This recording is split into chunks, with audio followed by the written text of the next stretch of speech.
beautiful sunny day in Southern California. Temperatures are in the 70s.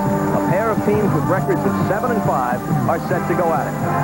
Hello again, everybody. Bob Costas with Bob Trumpy. Now, we've mentioned the great running backs, Cribbs and Dickerson. There's also a quarterbacking story for each team, and we'll start with Joe Ferguson of Buffalo. You're right. And when you talk to Joe Ferguson, you're talking about one of the game's great competitors, Bob. Last week against the Raiders, Ferguson got shillelagh'd by Rod Martin. He gets hit in the head, and for about the 12th time in his career, unconscious, can't continue. Matt Kofler comes in, does an excellent job in the second half in leading the Bills back. But Ferguson had a good week of practice. He's healthy, and he is the big play man in this big play offense. For what it may be worth, earlier this year, he suffered a concussion against the Jets. The next time out at Miami, threw for 400 yards. They beat the Dolphins in overtime. Now, what about Ferragamo of the Rams? Well, Ferragamo has been known in past years as the Mad Bomber here in Los Angeles. He's a Hollywood Bright Lights kid, but with the addition of Eric Dickerson, now Ferragamo doesn't have to throw the ball 50 yards down the field. Watch this completion. 10 yards in length, and Dickerson turns it into a touchdown. This is the biggest part of their offense. Get the ball to Dickerson. It's a big chance for Ferragamo now to have good stats instead of throwing those interceptions. But there is a concern with Ferragamo. 2 weeks ago, he hit his hand on a helmet. And it's a right throwing hand, and between his little finger and his ring finger, he's got 4 stitches. In the last couple of weeks, it's bothered his throwing, but it's not taped today. It just altered his delivery a little bit. He had a decent week of practice, but he has not taken a snap in almost 2 weeks, Bob. If for some reason he was unable to make it, they would go with Jeff Kemp, who late in last week's loss to Washington threw the first touchdown pass of his NFL career. The Rams trailed at one time in that game 42-6, wound up losing it to the Redskins 42-20. Buffalo is also coming off a defeat, but they acquitted themselves a bit better a week ago than the Rams did. Trailing 24-3 against the Raiders, Matt Kofler rallied them in the fourth quarter with a couple of touchdown passes. They tied it at 24 before a Chris Barr field goal from 36 yards on the game's last play sent the Raiders to victory. Bob, we'll make this comment at the outset. The Bills are a much better team on the road than they are at home. 4-1 on the road. This is where they like to play. Anywhere else but Orchard Park.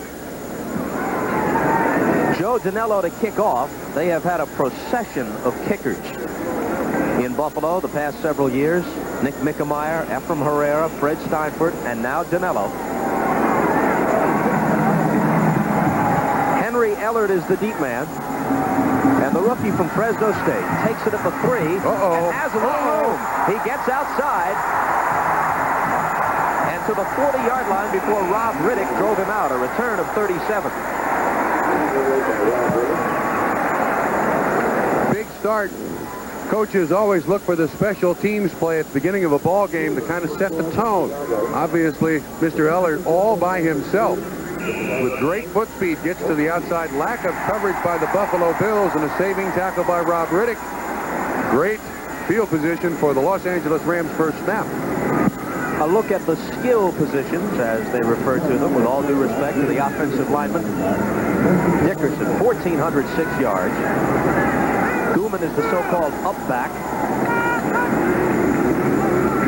What a surprise. Dickerson on first down gets 5. He's averaging exactly that, 5 yards per carry. He's had 9 100-yard games.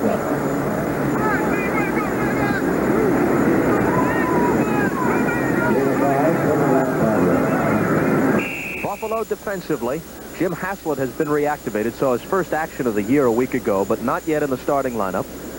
Clark and Romes are the corners. Mike Kennedy, the strong safety. Steve Freeman, the free safety. Buffalo has been racked by injuries all season long, offensively and defensively. They've lost 10 different starters to injury this year. Not much for Dickerson, if anything at all, and it was Kennedy who shot in number 21 to make the tackle. Bob, on that play, 7 guys at the line of scrimmage by the Buffalo Bills, and most of them to the offensive right of the Los Angeles Rams. Now, they are predominantly a right-handed offensive team. Jackie Slater is an offensive tackle they're facing. Ben Williams, key matchup of the day. Slater's had a chance to block for some great ones. Walter Payton in college at Jackson State, and now Dickerson here, and Slater has been quoted as saying he thinks Dickerson might rewrite some NFL records. Same defensive set.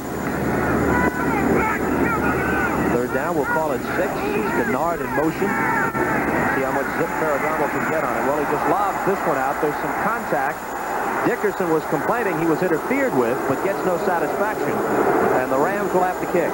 Lucius Sanford collided with him on the coverage. That's one thing that you'll see the Los Angeles Rams do a great deal of. Watch 57 white, Lucius Sanford. When Dickerson comes out of the backfield, he comes out late. There he is. Sanford and Dickerson's legs tangle. No flag. Here you see him on the ground. He's up a 4th down situation.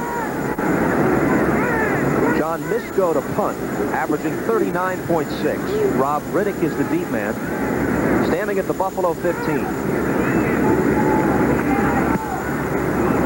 Low kick. Should bounce well, though. You're right. They're going to down it in the vicinity of the 17-yard line.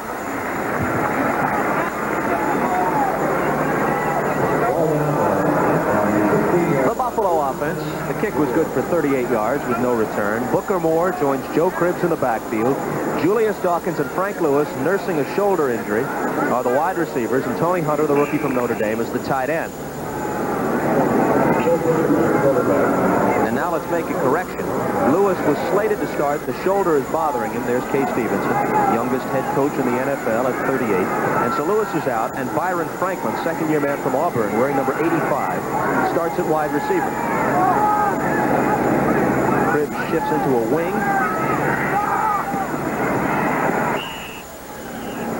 And the pass comes to Julius Dawkins, the rookie from Pittsburgh, for short yardage, a gain of about 3 to the 20-yard line with Leroy Irvin on the coverage. Interesting that the Buffalo Bills under Kay Stevenson now, last year under Chuck Knox, leading rushing team in the NFL, this year making the transition to a primarily passing team. As a matter of fact, having a great deal of difficulty running the ball. One of the concerns that Kay Stevenson has for his Bills. They scored only 3 touchdowns on the ground all year. Cribbs has all 3. 2nd and 7.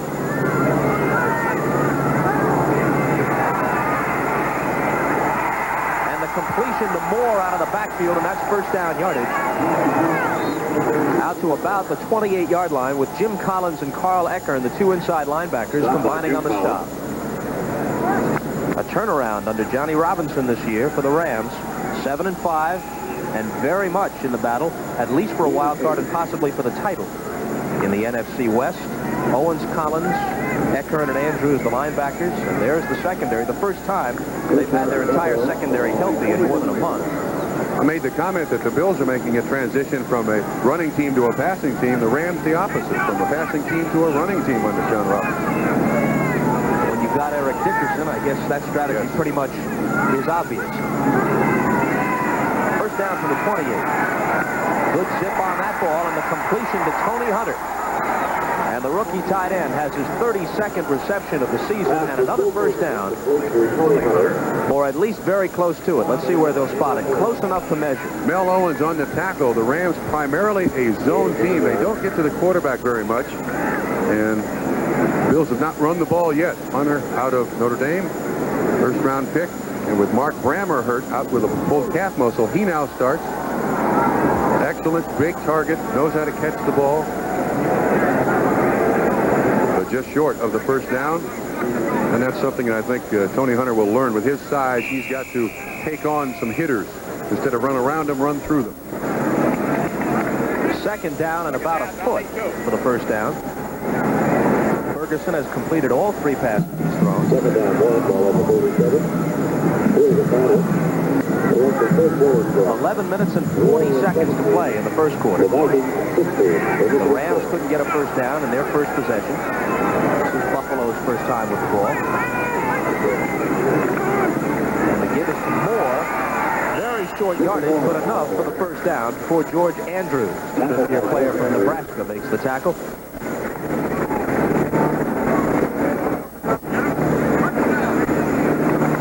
The new kicker, Mike Lansford for the Rams, obviously barefoot style. They had a lot of problems with Chuck Nelson, who had made only 5 out of 11 field goals, had 5 blocked, and missed 4 extra points. So they haven't waived Nelson. He's still on the roster, but they have 2 kickers active, and Lansford will do their kicking today.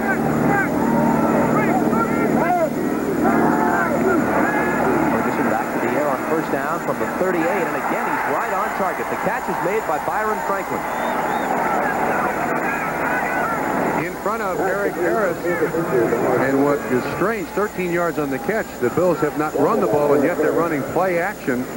And it seems to be freezing the linebackers of the Los Angeles Rams ever so slightly. Watch Franklin. He's replacing Frank Lewis. Watch him come back for the football. And that ball is really drilled in there. Ferguson, one of the best things he has always been able to do as a quarterback is really fire the thing on the line. Very high percentage passer. And leads the NFL in touchdowns with 22. Had 14 intercepted and completed 57% of his throws this year. The draw to Cribbs, who slips through the first wave of tacklers and turns it into a 2-yard gain to the Ram 48. Cribbs has averaged 4 yards each time he's carried. And as you can see, he's close to 800 yards. He's also scored 7 touchdowns on pass receptions, the most of any back in the league. And those 3 touchdowns that he's scored by the run, the only 3 the Bills have scored this year. And just as Dickerson is tied with Mike Barber for the most receptions on the Ram squad with 44, Cribbs out of the backfield leads Buffalo in that regard with 46 receptions. Ferguson throws his first incompletion in the vicinity of Franklin. That was catchable. It was high, and the sun is very bright here in Anaheim Stadium, but that ball was catchable.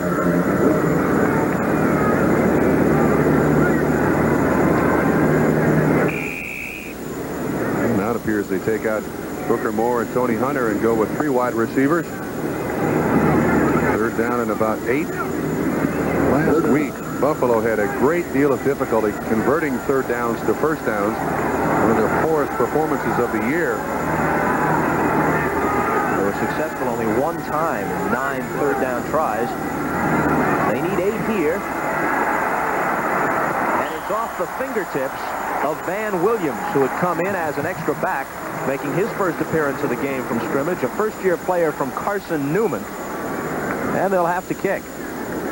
One of the things that I don't like about the shotgun, Bob, is that when the quarterback goes back there, the defensive backs and the linebackers generally know that it's going to be a pass. It's very difficult to come up with any running play of any substance. And in that particular case, the defensive backs of the Los Angeles Rams were well aware that Ferguson was going to throw it. Easy coverage for them. Greg Cater's average is 39.3. Johnny Johnson and Henry Eller to the deep end. Johnson only to the 22-yard line. Van Williams makes the tackle on the play, a kick of 36 for Cater, and a return of 8 for Johnson. The clock stops with 9 minutes and 8 seconds to play in the first quarter. No score and Ram ball when we return to Anaheim.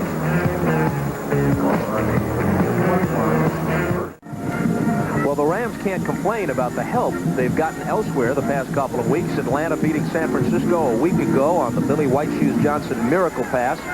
And today in Chicago, the 49ers lose again, 13-3.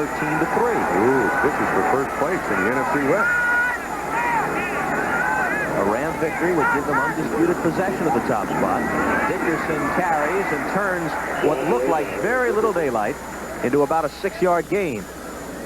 Now, one of the things about Eric Dickerson in this offensive line, watch the heads of the defensive linemen in front of the offensive linemen.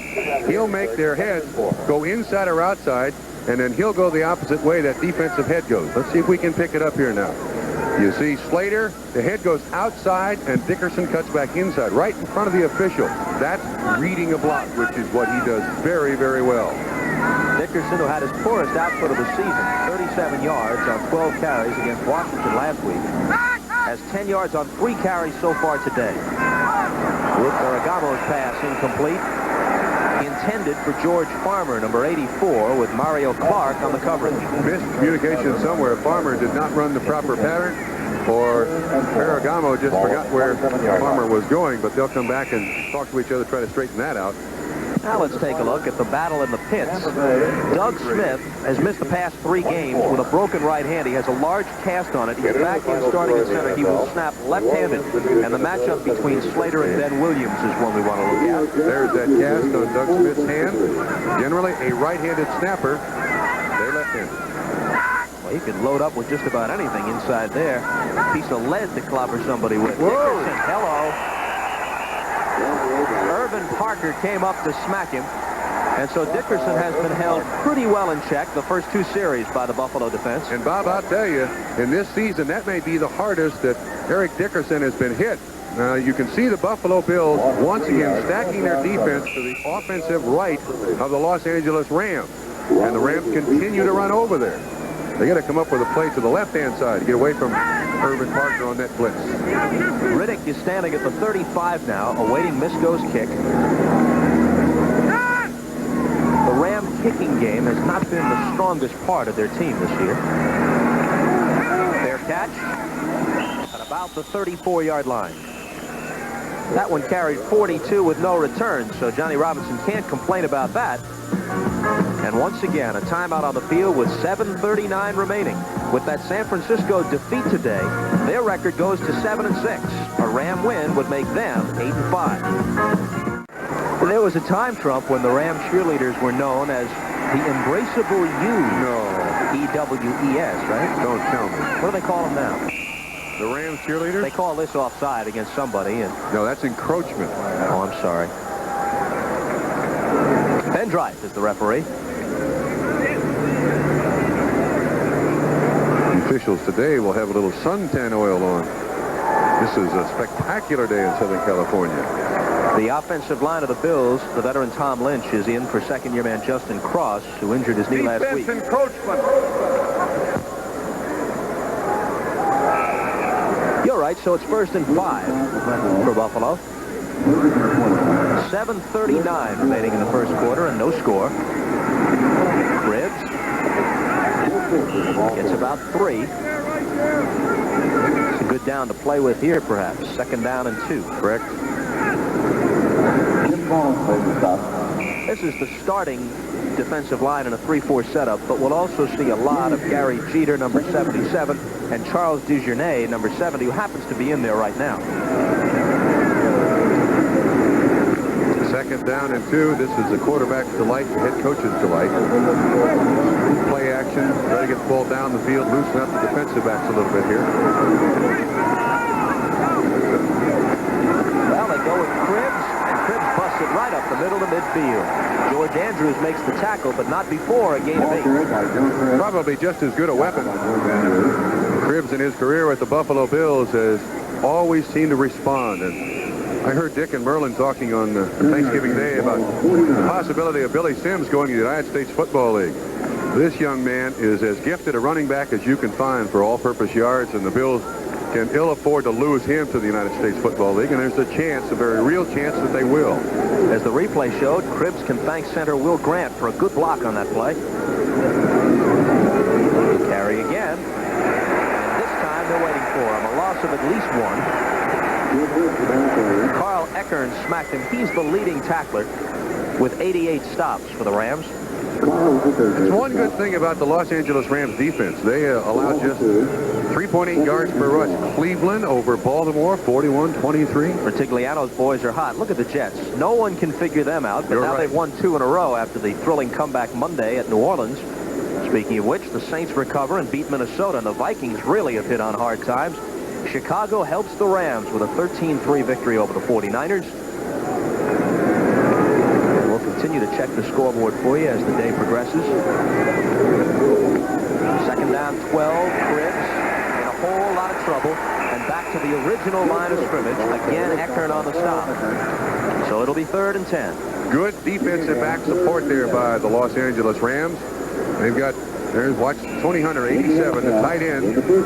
Andrews on him. It's a power sweep. They double down the tackle and the tight end on the defensive end. And as you can see, a lot of Rams roaming around there free to make the tackle.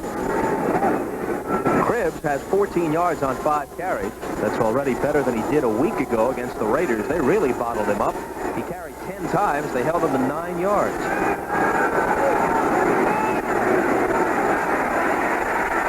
Ferguson gets it to Cribbs just as he's hit, but Cribbs is wrestled down shy of the 1st down. Vince Newsom, who came in as the nickelback, a rookie from Washington, their 4th-round draft choice this year, made the stop. That situation, the Bills go to the shotgun. The Rams go to a 4-man front with an automatic blitz, it seems. David Lewis in there. Ferguson is a gutty guy. He stood in there and took another lick like he has his entire career and still got it off. Well, Cater has a chance now to pin the Rams back deep in their own territory with a good kick.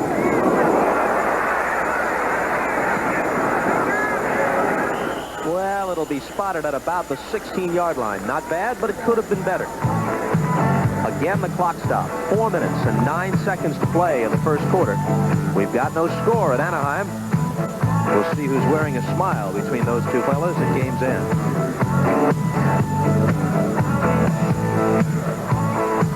With Bob Trumpy at Anaheim, and our view from the booth is just about as high as the camera angle you saw a moment ago. This is nosebleed territory.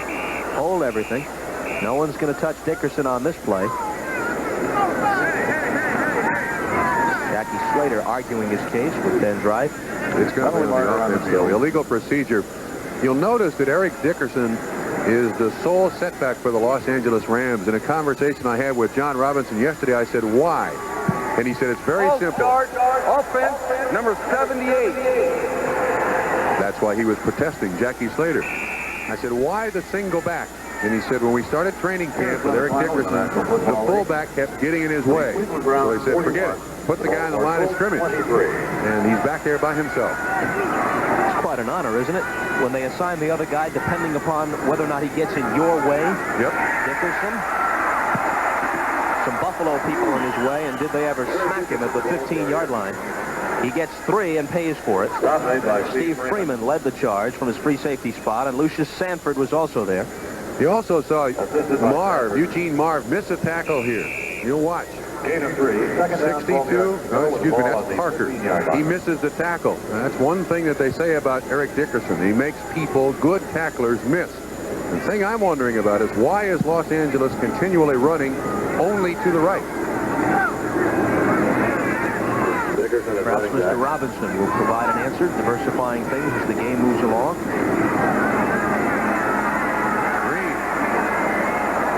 But juggled and dropped by Dickerson. For Eric Dickerson, incomplete. Now, one of the things that Eric Dickerson will do to a defense is put a split second of indecision in the linebacker's mind. Watch the linebackers. Are they going back? Are they going up? It looks like pass. There's 62 Parker. Oh, he reads screen. Now he's got to get back up there to try to make the tackle, but it's an incomplete pass. And it's a real pressure point for defenses playing Eric Dickerson. The Rams with an outstanding running game and also the ability to get the ball down the field. The linebackers are caught between going back and staying at the line of scrimmage. Ferragano's 0 for 3 thus far. He needs 12 on 3rd down. He was in big trouble. Escapes it. Has the completion, but well short of the first down. Preston Denard broke his pattern and came back to the ball to make the catch. They'll have to kick from close to their own goal line. Clark on defense. Well, so far, it appears they're negotiating out there and not playing. Very little has happened in this first quarter. 4th and 11. Good job by Ferragamo to get away from this pass rush. This is the best thing it could possibly do. Well, in increments, the Bills are getting better and better field position. A yard at a time. With each exchange of punts, Riddick moves up about 10 yards. Now he's standing close to midfield to receive this one from Misko. Low snap, but he fields it. And under very little pressure, gets away his best boot thus far. This one was really creamed. Riddick gets back to about the 36-yard line. A 54-yard kick and a 6-yard return. Robert Alexander made the stop for the Rams. So it's been a game of cat and mouse thus far. Misko really helped the Rams' cause with this booming kick. It'll be Buffalo ball with 2:58 to play in the first. Most of the banners here in Anaheim appear to have been put up by the few Bills fans who are in attendance. We survived the blizzard of 77. No blizzard here, just a gorgeous day. Temperature in the low 70s, not a cloud in the sky. In motion is Byron Franklin, who's starting in place of the veteran Frank Lewis. And it's Franklin who takes the pass, gets a block, but then is slammed down by Eckert at the 39-yard line. Second down and 7 coming up. Each of these teams is 7-5. Each has lost 3 of their last 5. No matter what happens now, as we look at Kay Stevenson, who once was an assistant here under Chuck Knox for one season, 1977, and succeeded Knox in Buffalo. When Knox moved on to Seattle this year. No matter what happens the remainder of the season to San Francisco, if the Rams can sweep their last 4 games, they're the champions in the NFC West. Intended for Dawkins and covered by Urban.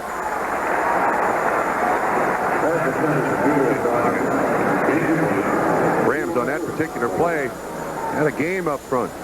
Linebackers outside, defensive tackles inside. And once again, we're right in the face of Joe Ferguson. This is a decent effort by Dawkins. Good jumping ability, good athletic ability, but 3rd and 8. 33-year-old Joe Ferguson, in his 11th season out of Arkansas, came in today needing 83 passing yards to become the 20th player in NFL history to pass 25,000 for his career. Los Angeles uncovered. Reads it and finds Moore. Booker Moore has plenty of room to run. He's into Ram territory and down at the 40. Ivory Sully stopped him, but not before a gain of 21. Bob, there was no one covering Booker Moore in the flat. You see the linebackers on the inside blitz there. Andrews, Games up front. Someone blew an assignment. Look, there is no one in the picture. John Robinson could have tackled Booker Moore. He was the closest Los Angeles Ram. Here's Joe Cribbs in the slot back set, and he is also a pass protector on a blitz. Reads the blitz and then puts his hands up. But good pickup by the Buffalo Bills. A minute 20 to play in a thus far scoreless first quarter. This is Buffalo's deepest penetration. Ferguson, a first down pass, and he finds Moore again. And Moore ducks in at the 35 for a gain of 5. Nolan Cromwell on the tackle.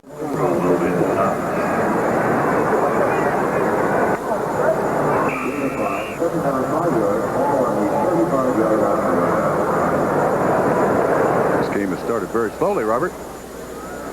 Not much action, but this is a good drive now, sustained by the Buffalo Bills with high percentage passes by Joe Ferguson. Booker Moore has been on the receiving end of 3 of those Ferguson aerials for a total of 34 yards. 2nd and 5. Again, he avoids the rush, but the throw is incomplete, intended for Tony Hunter, the tight end. Ferguson pass intended for Hunter, covered by Noah Cromwell, incomplete. 3rd and 5. 3rd and 5 upcoming. Has Ferguson ever been durable through the years? He has really taken his shots and seldom has missed much time as a result. He's been a guy who's bounced back quickly. You remember a lot of games in Joe Ferguson's career where he's played severely injured. I remember a playoff game with a badly sprained ankle, and he basically had a cast on that ankle and still played every single offensive down. Out of the shotgun on 3rd down. Incomplete in the vicinity of Van Williams. That's the 2nd time in this first quarter on a 3rd down play, needing 5 or 6 yards, that they've gone to Williams on that pattern. Each time it hasn't worked. Well, Bob, what they're running is crossing patterns through a man-to-man defense run by the Los Angeles Rams defensive backs. Rams once again coming with a 4-man front. Look at them lined up across there. Urban at the bottom. I take it back. That's a zone coverage, double rotation. Corners up, safeties out. And the linebacker coverage on the running backs is what the Bills are trying to take advantage of. Double rotation zone, even with the blitz, rather unusual. Joe Danello, the former Giant, will try now from 53. He's 0 for 3 beyond 50 yards. 8 of 14 overall. Short. You're right. And a little bit wide to the right, even if it had the distance. So the Bills pose a mild threat, but come up empty. And with 22 seconds to play in the first quarter, it's still a scoreless ball game. Stevenson conferring with Ferguson.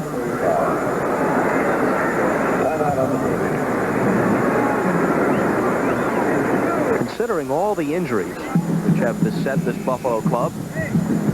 Stevenson has done a remarkable job. I agree. His team begins the day a game back of Miami in the AFC East, and even if they don't catch the Dolphins, very much alive in the AFC wildcard picture. They've got 10 players who have started at some time in this season for the Buffalo Bills on the IR. Injured reserve list.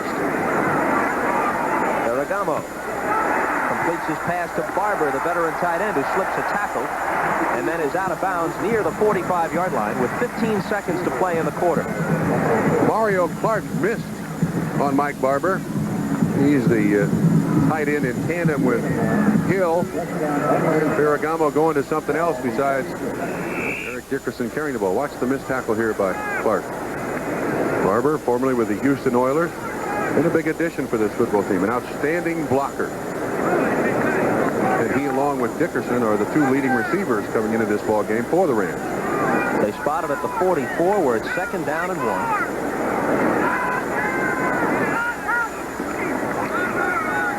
Dickerson breaks back to the right side and gets to the 45-yard line of Buffalo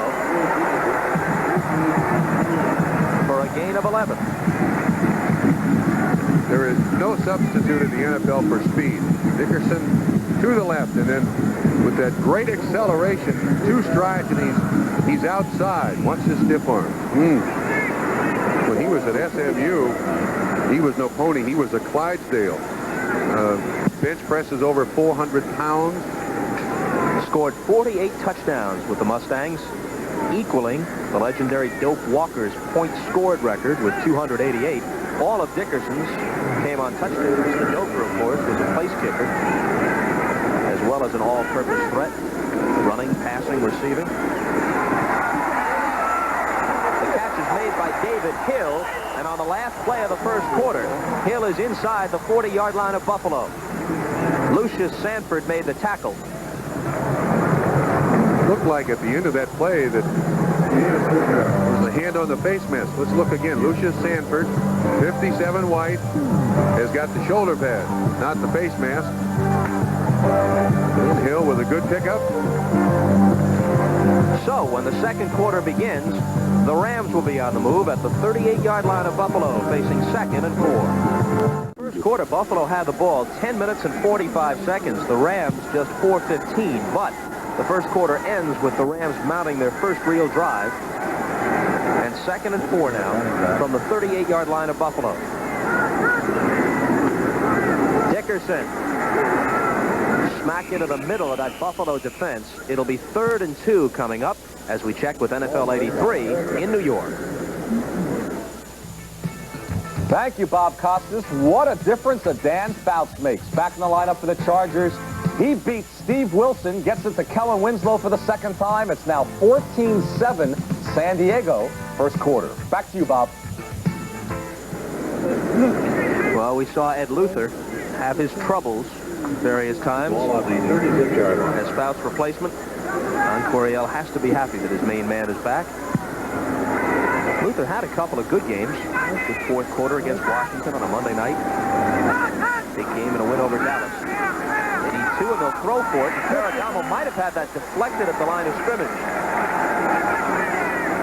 I think it was 77, Ben Williams, who got inside Jackie Slater and got his hands up. Watch 77 on the inside. Looks like he's got good pressure up front. Working on Dennis Hara. No, it's Fred Smerlis, 76, the nose tackle. Managed to get his arms up. If you can't make penetration to sack the quarterback, watch 76. Working on the center Smith. Can't make the penetration. Get your hands up in the air, and he just manages to tip it. You can see Smerlis working to the side of Dennis Smith with a cast on his hand. Oh, 4th down and 1. They're going to go for it. Actually, they need a bit closer to 2 yards. They asked Dickerson to get it, trying to get outside, and he kept his footing and lunged close. It all depends on the spot. I think they're going to be short. Steve Freeman, number 22 of the Buffalo Bills, able to get across the line of scrimmage and just trip up Eric Dickerson. And it goes to Buffalo. Big play by the Buffalo defense. Look at the guys they have out in front of Dickerson here. Gooman, Mike Barber, but watch Freeman. Good tackler, but all he's able to do is just kind of knock Dickerson off his feet. Eric Dickerson, who is averaging well over 100 yards a game and had a high of 199 against Detroit and a 192-yard game against the Jets earlier this year, has been held at 24 yards on his first 8 carries by the Buffalo defense. Got to keep giving it to him, though. Ferguson, another first down pass, nearly intercepted. Eric Harris would have had some daylight had he been able to latch on to it. Daylight. He was in the end zone. I think he's so surprised. Franklin trying to drive him off, but you see Harris catching at about 12 yards deep. Look at that. Oh, what a mistake. I mean, that's 6 points written all over it. All he had to do was catch it. Sometimes you begin to eye that hater. Yes. Nobody between you and the goal line. You forget about the primary purpose, catching the ball. Say to yourself, I can't believe I'm this open. He'll believe it and regret it when he sees the film. 2nd and 10, and the pitch is to Cribbs. And Cribbs shakes one tackler and is driven out of bounds by a couple more, led by Johnny Johnson, number 20. George Andrews from his right outside linebacker spot also helped. The young man's got great speed. And you also saw at the end of that play another characteristic of Joe Cribbs. He will deliver a blow when he has to. Stays healthy. He's a guy that franchises look for years. Buffalo's got him and may lose him. I don't want to dwell on the point, but it's a big fact in Buffalo. Joe Cribbs and Joe Ferguson are their offense. 3rd down, 7. 13:53 to play until halftime. No score thus far. Ferguson caught from behind. And it was Johnson who ran him down. The 4th-year man from Texas, their number 1 draft choice in 1980. And Bob, that is a foot race that Joe Ferguson is going to lose every time with Johnny Johnson. Johnson's got world-class sprinter speed. And you see the safety blitz. That's what Los Angeles is going to. And Johnson easily catches up to him. 4th down, and they must punt. That was not your classic sack, but officially it is one. The 25th of the season for Los Angeles, one of the lowest totals in the league. They have not had the consistent pressure on enemy quarterbacks that Coach Robinson would like. Cater's kick results in a fair catch at the 27-yard line by Henry Ellard. Ellard returned the opening kickoff 40 yards, and he had a 41-yard punt return a week ago against Washington. This time a fair catch after a 36-yard kick by Cater. 13 minutes, 4 seconds to play until halftime, and neither team has been inside the other's 30-yard line. Each has posed a mild threat or two, but nobody has grabbed a clear-cut advantage, that's for sure. That's Gooman in motion. And the pitch is to Dickerson. And Dickerson gets 2, maybe 3. We'll be back with the Rams' 2nd down play right after we check once more with NFL 83. All right, Bob, while you watch Eric Dickerson, we'll track Kurt Warner for you, the other fine rookie rusher who leads his conference. There goes Kurt Warner.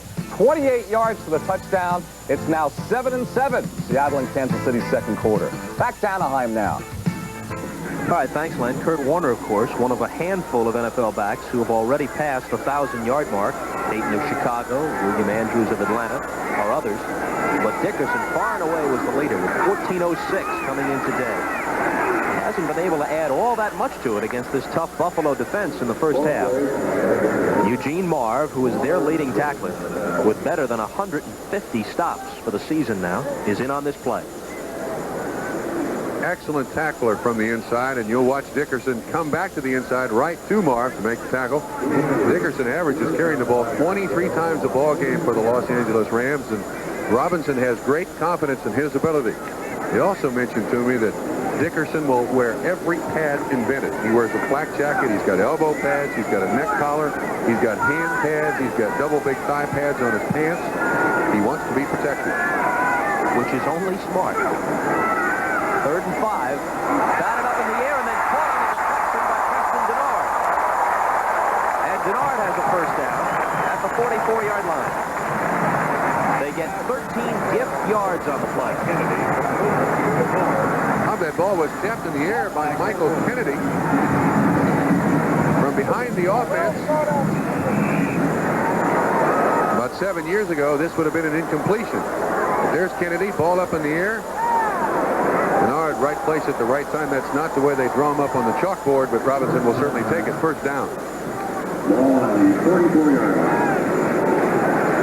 That one, Trump, would always have been good.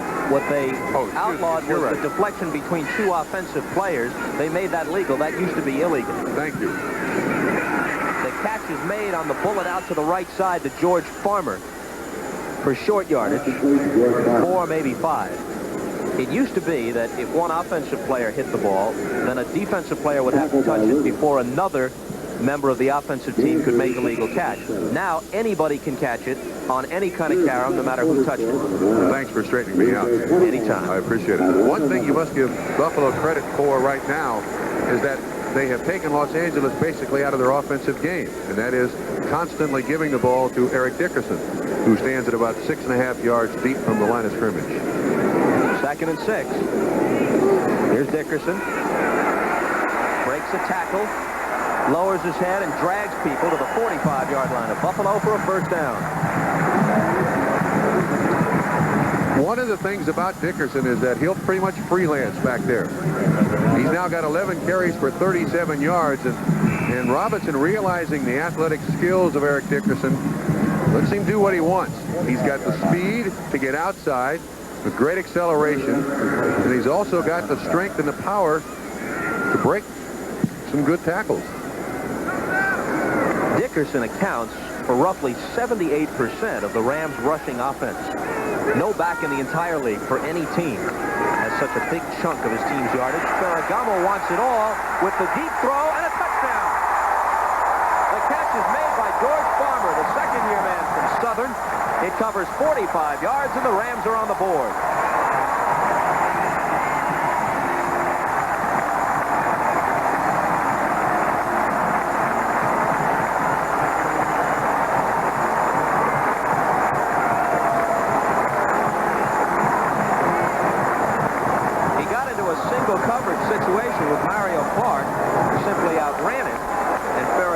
Throw was right on the money. For Farmer, his 4th touchdown reception of the season, and for Ferragamo, his 19th touchdown pass. Lansford, who place kicks barefoot and kicks off with a shoe, will try and make it 7-0 out of the hold of Nolan Cromwell.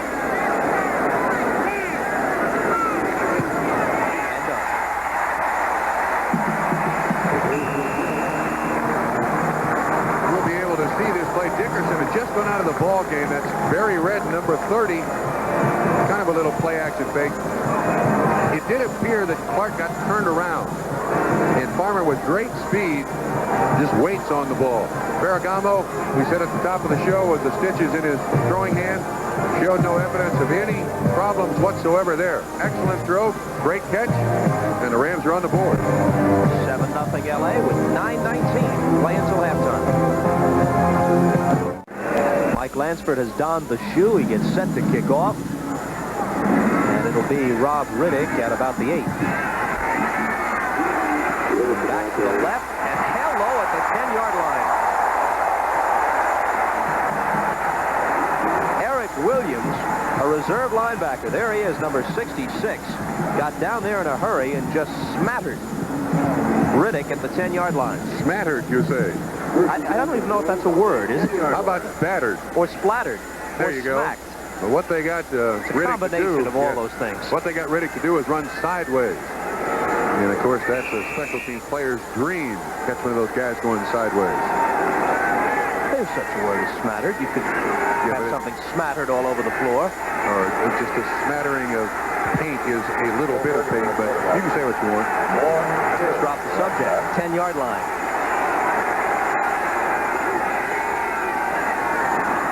celebration along the line. No flags. Now one goes down. And so does Booker Moore right about at the line of scrimmage. I believe that will be on the defense. Nose man Greg Meissner seemed to anticipate the snap a little bit. But you never know in these situations. Center can squeeze the ball a little bit, draw somebody off.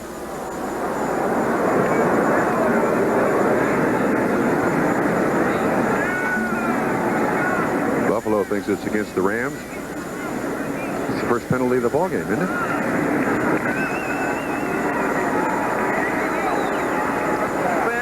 Offside, number 69. Third penalty of the ball game, all on the Rams, which is significant because coming into this ball game, the Buffalo Bills led the NFL in number of penalties, 102.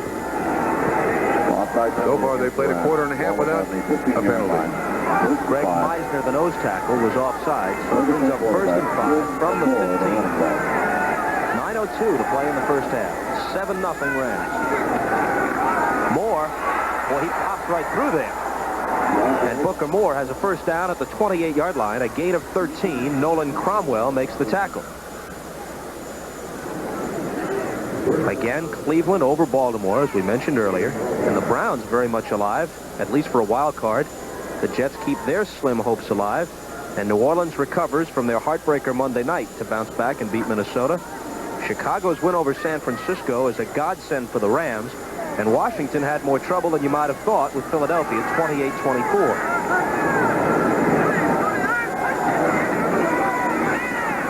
Behind Moore and incomplete. Ferguson knows it's his fault. Well, Tampa Bay gets their second win. They beat Houston. Battle of teams that came in with records of what, 1-11? San Diego leading Denver in the second quarter with Dan Fouts back at quarterback. KC and Seattle tied at 7. The Giants leading 2-0 and looking to go to their bullpen, I guess. Who's pitching? Green Bay jumps on Atlanta 21-0.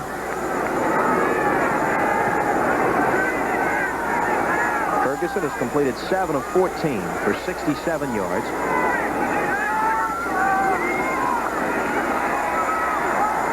And this one is dropped.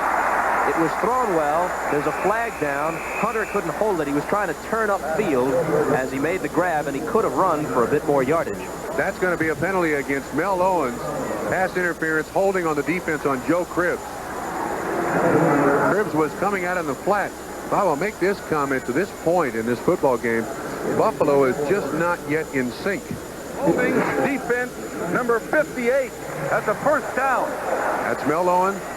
Joe Cribbs was the guy running the pattern, and he got by Mel Owens, and he just grabbed Joe Cribbs. But Buffalo still hasn't established anything good today. They're still searching for what they can do on a consistent basis. Their best play so far has been the Booker Moore run right up through the gut of the Los Angeles defense.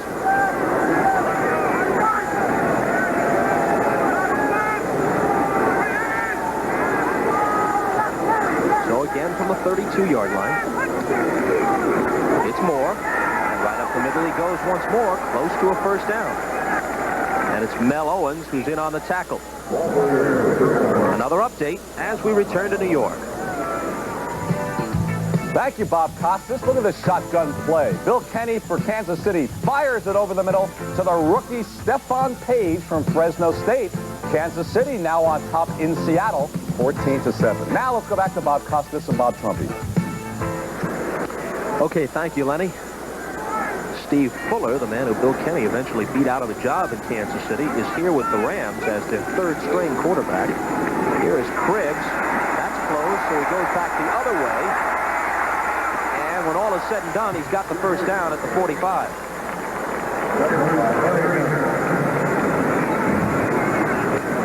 One thing that is consistent about great running backs in the NFL, watch the ability of Cribbs to realize there's no room there and then have the speed to make a gainer out of a loser.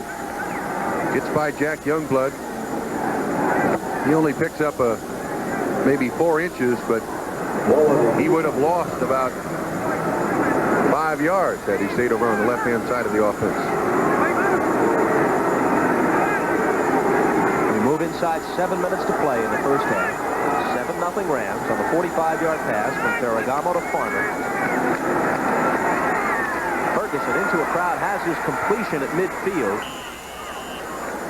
Buster Barnett, who is now their second-string tight end with Brammer Hurd and Hunter as the starter, makes the catch, and they'll mark his progress at the 50. So it'll be 2nd down and 5. Gain of 5. 2nd down, 5 yards to go. It is a bright sunshine today. It's always trouble for a team in the East to come out here to the Los Angeles area late in the season. You really get lethargic. You enjoy all the palm trees and the lack of humidity and cold weather. And sit back and get a tan. Enjoy the surroundings. Tough to get a team up for a game out here on the West Coast. Of course, a look at the standings ought to be enough for both these teams to provide motivation. Nice catch by Cribbs on the throw from Ferguson. It looks like he's got a first down. They'll spot it at the 44, and it is a first down for Buffalo. Johnny Johnson on the coverage. The Rams continue to blitz, trying to keep pressure in the face of Joe Ferguson. We must pause briefly here for station identification. First, we'll let you take another look. One number 20 tackles the other, and this is the NBC television network. This is WGRZ TV2 Buffalo. Bob Costas and Bob Trumpy in Anaheim. After a scoreless first quarter, the Rams pushed across the game's first touchdown on their last possession. Now with 5:14 to play second quarter, Buffalo driving for the tie, and this one incomplete, intended for Hunter. A flag goes down belatedly. This is a tough call for the official. And we'll watch Hunter all the way. All he's going to try to do is go down and get between the linebackers, stop, be a target. Pass interference, number 50. That's a first down. Jim Collins got there a split second before the ball did. Third-year man from Syracuse. That's a good call by the officials, and that is the side judge that made the call, and he's about 30 yards deep from the football.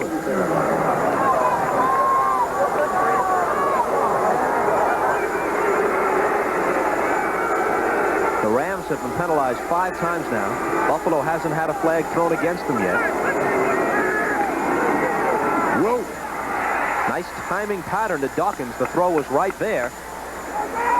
Irvin tosses him out of bounds at the 31. The Bills were taking a chance there, though, throwing it right into the teeth of the coverage. You saw 52 George Andrews underneath the coverage. And that was very, very close to being picked off. That had to be a perfect throw by Joe Ferguson, and it was. And our congratulations to him as he becomes the 20th man to pass 25,000 yards. But just to put it in perspective, the record belongs to Franz Harkington, 47,003. And Johnny Unitas also topped 40,000 for his career, so there's a ways to go. They fake the reverse, and Cribbs keeps it, does a little dance, and is inside the 20-yard line to the 15. No flag, 16 yards on the carry. Always amazed me how that little influence of a reverse will change the linebackers. Watch him hesitate just for a second. You see there? That takes one linebacker, Jim Collins, out of the pursuit. A missed tackle by Eric Harris. Cribbs is a tough kid, too. Good call. Good call by the Buffalo Bills. And a very, very persistent drive. Started at their own 10-yard line.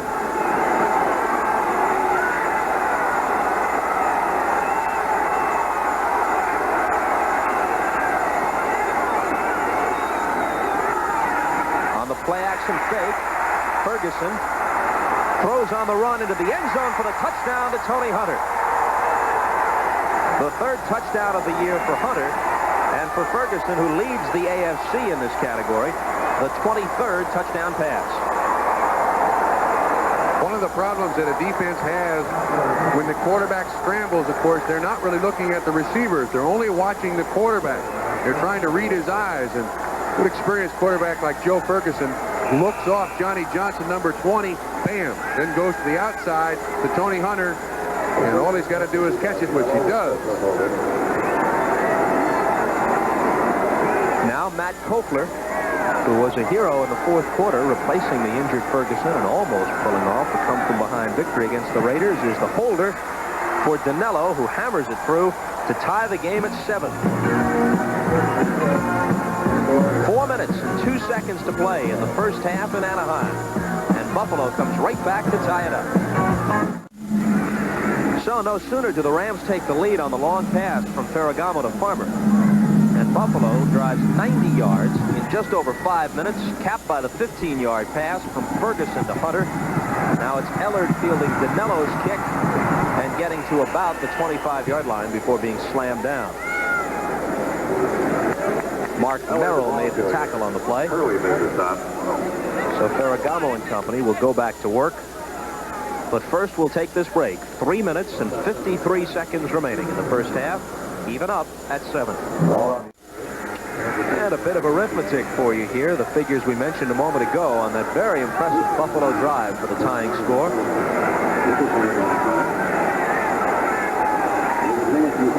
Dickerson is the sole setback. He's got the ball. And he's got a burst up the middle for about 9. Bob, you notice even though the Buffalo Bills play a 34 defense, they've only got one linebacker behind the line of scrimmage. They got another linebacker at the line of scrimmage, and there's 62. Urban Parker initially makes the hit, and you see Dickerson run right through his arms for close to a 10-yard gain. Close enough to measure. You know, Jimmy Brown, who has been rather vocal of late on a variety of subjects, says he thinks Dickerson is a better back, just short, than Herschel Walker. Says Herschel is strong and fast, but Dickerson has better football instinct. Yes, and it appears to me that Dickerson has great field of vision where he can let his body go limp and allow a tackler to miss. As you look at the top 6 rushers and average yards per game. That's actually not the top 6 all time. It's a selected list, but we want to come back to that subject later on in the ball game. Dickerson has to struggle to the 35, but that's enough for a first down. Just to put it in perspective, there's been a lot of talk about Franco Harris possibly overtaking Jim Brown's all-time rushing total. But when you consider what Jim Brown did in 9 seasons, better than 12,000 yards, when you look at his average yards per carry compared to some of these other all-time greats. Now, this is not a comprehensive list. It's a selected list, but it gives you an idea. And then when you compare Brown's yards per game, he averaged 104 yards per game throughout his entire career. The fake, and Ferragamo with a world of time and a receiver, but he threw it over Farmer's head. Waited too long to throw it. Farmer was open coming all the way across the field, but then he didn't see him. And I think he knows it, too. To complete the thought on Jim Brown, he's made some noise about coming back. I think a bit of it is tongue-in-cheek. I don't think he has any intention. He'd be 48 years old next year. But let's assume, for the sake of argument, that he was really considering it. The main point about Jim Brown is the average yards per game, the average yards per carry, rather than the total yards. Several players may overtake him, Peyton as well as Harris, in total yardage. But when you look at the statistics and really analyze them, nobody can challenge Brown's great record as an NFL running back, and he doesn't have anything left to prove. This is right on the money to Barber. Barber, the tight end, is shoved out of bounds at the 30-yard line of Buffalo after a gain of 35. Crossing pattern by Barber. Once again, the threat of Eric Dickerson. Keeps the linebackers at the line of scrimmage. There you see Barber, 86, and it looks like Freeman, 22. No, that's 21, the defensive back for the Michael Kennedy following Mike Barber, but with great size and also good speed, well thrown by Vince Ferragamo there. Big play by the Los Angeles Rams. 2:26 to play until halftime. Each offense sputtered through the first quarter plus, but now they're clicking. Look at that defense. Only one linebacker behind the line of scrimmage. Ferragamo with another near completion. It was Farmer. The pass was there. He had to go up for it a little bit. Couldn't hold it. He also jumped too early. Watch as you see this ball come. He's going down. You see there? He just jumped too early. If he'd have waited just a little bit, he would have gotten it. Ferragamo now 7 of 14, 112 yards and 1 touchdown. Ferragamo has been protected well in this first half, which is no surprise. The Ram offensive line has allowed their quarterback to be sacked just 17 times this year, lowest total in the NFL. Look at that Buffalo defense. 2, 4, 6, 7 guys at the line of scrimmage. Dickerson made the first guy miss, but there was a reception committee beyond that. And he spun down after a gain of a couple. Eugene Marv made first contact, so it'll be 3rd and 8. 2-minute warning will come before the next snap. And so we'll pause with the ball game tied at 7. But with the Rams moving at least into field goal range and possibly more than that. We'll find out when we come back right after these messages. And we would like you to join Len Berman and company a half hour before kickoff each football Sunday on NBC. Buffalo with 4 changes now, expecting the pass from the Los Angeles Rams. 3rd, almost 9 yards. Crucial conversion here. The Rams only able to convert 1 third down into a first down in this first half. It'll be their 6th opportunity on 3rd down. Ferragamo again with time. A flag goes down. Was Farmer interfered with by Clark? He might have been. Got a Los Angeles Ram down to Bill Bain. In pain. You see Buffalo continuing with the blitz. And let's see if we can see contact between Mario Clark and George Farmer. Timeout. Los Angeles. First timeout. Well, that's very incidental contact if, in fact, they do call a penalty. If I were Mario Clark, I'd be rather upset, but it does appear they're going to have a conversation. The Rams have to use a timeout because in the last 2 minutes of a half or the game, the officials won't stop it for you because of an injury. The preceding announcement was furnished as a public service by Nolan Cromwell and the National Football League. While we were away for that commercial, they finally made the official announcement that there were offsetting penalties, both offensive and defensive pass interference, so the down is repeated, and it's 3rd and 7 again from the 28-yard line. Interesting call. Bill Bain, injured on the last play, goes out, and replacing him at left tackle for the Rams is Russ Bollinger, number 73.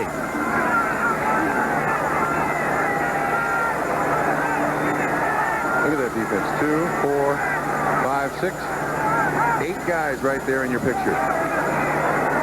Farmer, first down.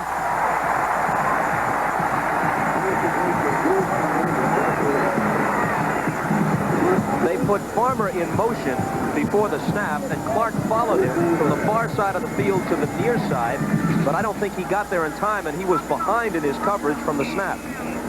Saw him break out, and of course Clark is trying to keep track of him, and they don't want to give up a big play in this situation. Excellent call by the Los Angeles Rams. Good throw by Ferragamo, too. There's Farmer, who latched onto the touchdown throw earlier in this quarter. 45-yarder from Ferragamo. A minute 51 to play until halftime. Dickerson makes 2 guys miss, gets outside, and dances to about the 10. They'll spot it at the 9-yard line. It'll be 1st and goal from there. The first guy he made miss was Irvin Parker, and they're coming with that blitz on the outside, and that's the way they're trying to stop the Rams offense. Watch this stop. Now the next 2 steps. 1, 2, 3, and he's running full speed. Marv in pursuit. And you can't block Eric Dickerson and get him to the ground as you saw 22 Steve Freeman attempt. I was too generous with Dickerson. He got 9 rather than 10. So instead of 1st and goal, it's 2nd and 1. They've got to go to the 8 for the first down. Dickerson now has 60 yards on 15 carries. Into the end zone. And incomplete. Intended for Denard. Pass from Ferragamo intended for Preston Denard. Incomplete.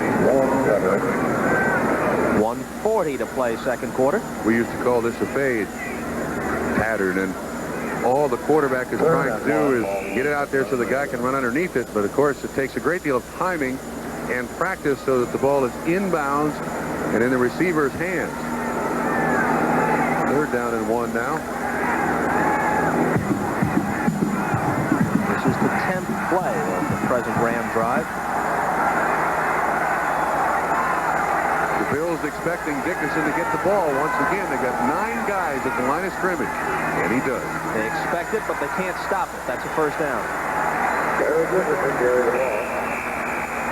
Ben Williams makes the tackle, number 77. Timeout. The Rams ask for a timeout, which leaves them with 1, but they've got plenty of time to work with for this final set of downs. 1:33 remaining.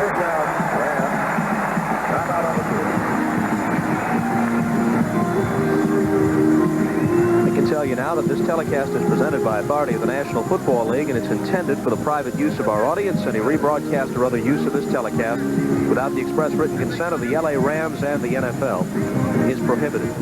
You know, a variety of things have brought Jim Brown's name back into the news the past couple of weeks. Franco Harris getting ever closer to Jim Brown's all-time rushing record, and the performance of a young player like Dickerson has also brought comparison to the great backs like O.J. Simpson and Jim Brown. And every time you go to the record book, as we saw earlier with some of the figures we put on the screen, you must be impressed, not just by Jim Brown's raw totals, which still stands, yardage-wise, as the best in league history, but in the short period of time in which he did it. Just 9 years, better than 100 yards a game, 5.2 yards per carry. So even if he was physically able to come back at 48, which is a giant if, hasn't played since 1965. His last year was 2 years before your first year. No, my first year was football. Yeah, my first year was 68, but apparently the only guy unimpressed with Jim Brown's stats is Jim Brown. Everyone else is very impressed. He's the one that they got to convince. No reason to add to it. Nothing left to prove, Jim.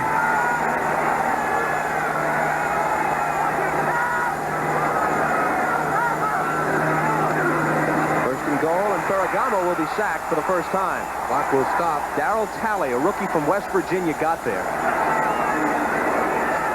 Sacked by Darryl Talley. The Bills' defense had not recorded a sack in 3 of the last 4 games.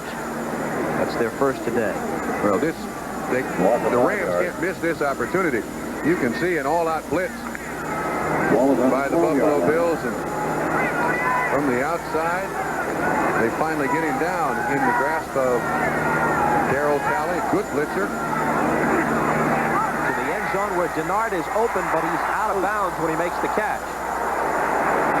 Thank heaven for breaks in the concrete. He went right up the chute where the Rams dressing room is.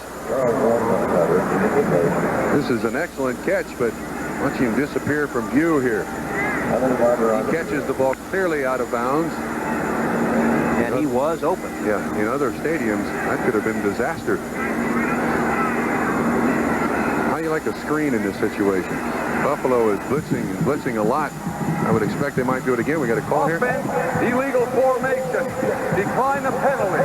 It's 3rd down. So it becomes 3rd and goal from just across the 12-yard line. Ferragamo has completed half of his 16 throws for 121 yards and a touchdown. The Rams can't miss this opportunity. They've had a good drive, started at their own 24-yard line. 6 points here would be a great psychological lift for the Buffalo Bills. He's open. And he's got it. Touchdown. Preston Denard, who seemed to be the target on every play once they got close in this drive, and finally they pull it off. One of the things you'll find offensive teams do down inside the 15-yard line is run a lot of picks. And he came in motion inside, and his release off the line of scrimmage, Bob, was inside the tight end. And all he was trying to do is create confusion amongst the defensive backs. And Groves, who had the coverage, just simply got bumped off a little bit, and that's the 1 foot or the 1 stride that Denard needed to be open. Lansford to try and make it 14-7. And he does. Now watch Watch once again where Denard releases upfield. See, all he's trying to do is create traffic there so that the defensive back can get bumped off. And it's just that one stride ahead of Charles Romes. Ferragamo with an outstanding throw. Watch the arch he puts in this ball to allow Denard to run under it. That's fine throw and catch. Well-designed play. And cameraman pays the price. Hopefully he got a good picture. That would be saving grace. Ferragamo has now thrown 20 touchdown passes this year, and 4 of them have gone to Denard. Now, Buffalo has 3 timeouts remaining and 59 seconds showing on the clock. So if they want to, they can try and put something together here. It's Fritz Merlis that they're looking at. I hope he's all right. He's upset. One of the most intense players you'll find in the NFL. Fritz Merlis, nose man, number 76 of the Buffalo Bills. What the Bills decide to do with this possession may depend upon what kind of a return they can get on Lansford's kick. Williams to the top of your screen. Riddick to the bottom. Riddick on the short kick. Takes it at the 15. And stumbles to the 29.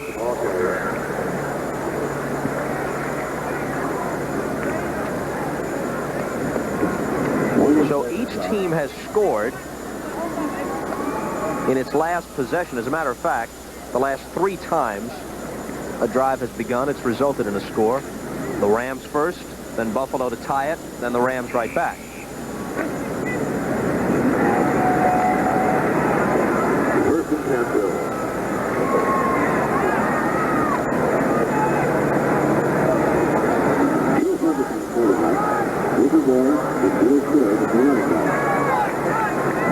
Booker Moore and Joe Cribbs lined up in the eye.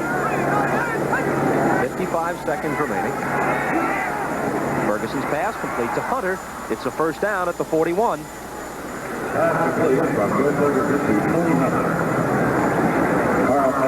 Clock running with 40 seconds remaining now. Bob, that was a big screen. And Tony Hunter was a release man down the field, trying to draw linebackers out to the screen area. He was wide open. They may get to the point where they don't have enough time to use all their timeouts. When you consider the amount of time that ran off the clock before this snap, they should have used one right then after that catch. 20 seconds it took them. They may find themselves with timeouts to spare.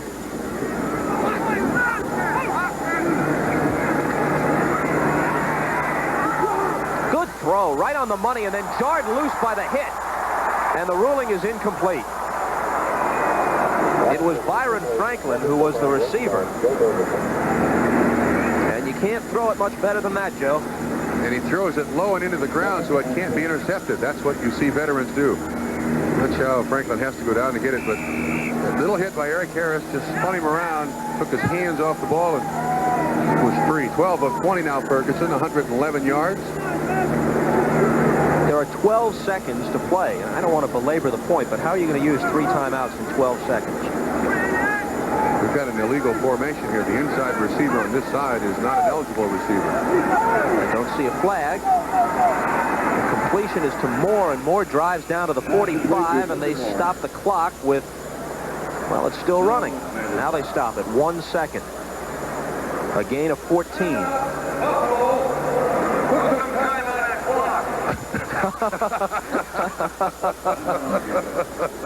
I tell you, if I was the clock operator, I wouldn't disobey, considering the tone of authority in Ben Dryde's voice.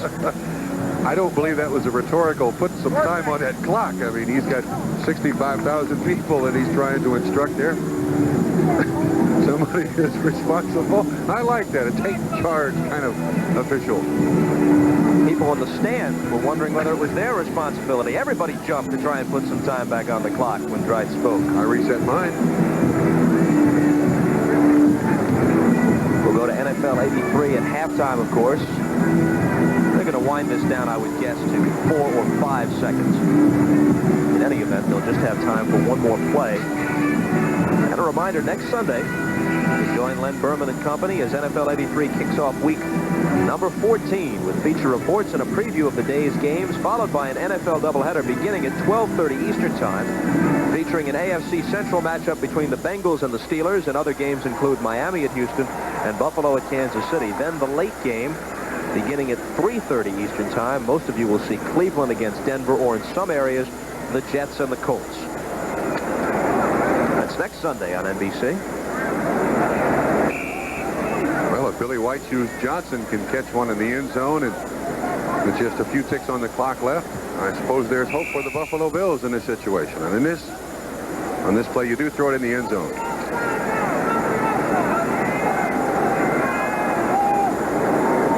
First half has been played without a turnover.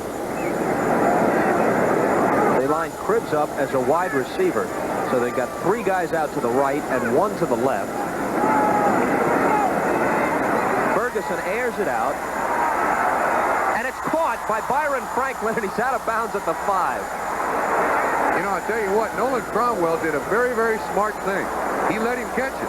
He didn't go up and try to make the interception because he knew all he had to do was let him catch it, get him out of bounds. It's the last play of the half. Cromwell, very, very smart. Or, if he's guilty of pass interference, then the clock is going to... They're going to get one more play. They're going to get one more play. Very smart. Time would have expired.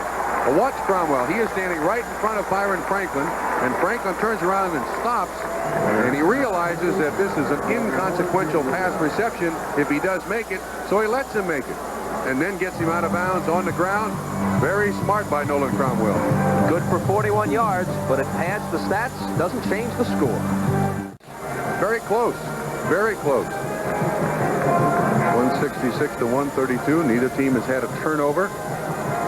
2 touchdowns by Ferragamo. That last one at the end of the half to Denard was an impressive play. Interesting that the only guy to carry the ball for the Los Angeles Rams today, Eric Dickerson, 16 carries, 62 yards. And the big point is his longest run from scrimmage so far, 12 yards. Time of possession, another big factor in the first 30 minutes. The Bills had it 18, and the Los Angeles Rams just 12. Bob, does it strike you as strange in looking at Ferragamo's stats that he has thrown for such a high percentage this year, 61% coming into the game today, and yet he has also thrown a league-leading 21 interceptions? Those two figures don't seem to go together. Gee, I never thought of it that way, but you're right. Normally a high percentage passer does not throw a lot of interceptions, but at the same time, in establishing Eric Dickerson, you're going to throw a lot of patterns underneath coverage. You're going to have a lot of linebackers at about the spot that you want to complete the pass because of Dickerson's ability to run. And because of that, if they bounce off the shoulder pad or something, there's someone there to catch it. And I'm not sure all those 22 interceptions that Ferragamo has thrown on the year can be accountable to Ferragamo. A lot of them do bounce off players and end up in your opponent's hands. So we looked at Dickerson a moment ago. He has not scored a touchdown yet today, so his total remains at 19. As a matter of fact, he didn't get one last week against the Redskins, and that snapped a string of 10 consecutive games in which Eric Dickerson had scored at least 1 touchdown. Meanwhile, earlier today, John Riggins had 2 TDs for Washington in their surprisingly close 28-24 victory over Philadelphia. So Riggins now has 21 touchdowns for the year, and at the moment, Dickerson is holding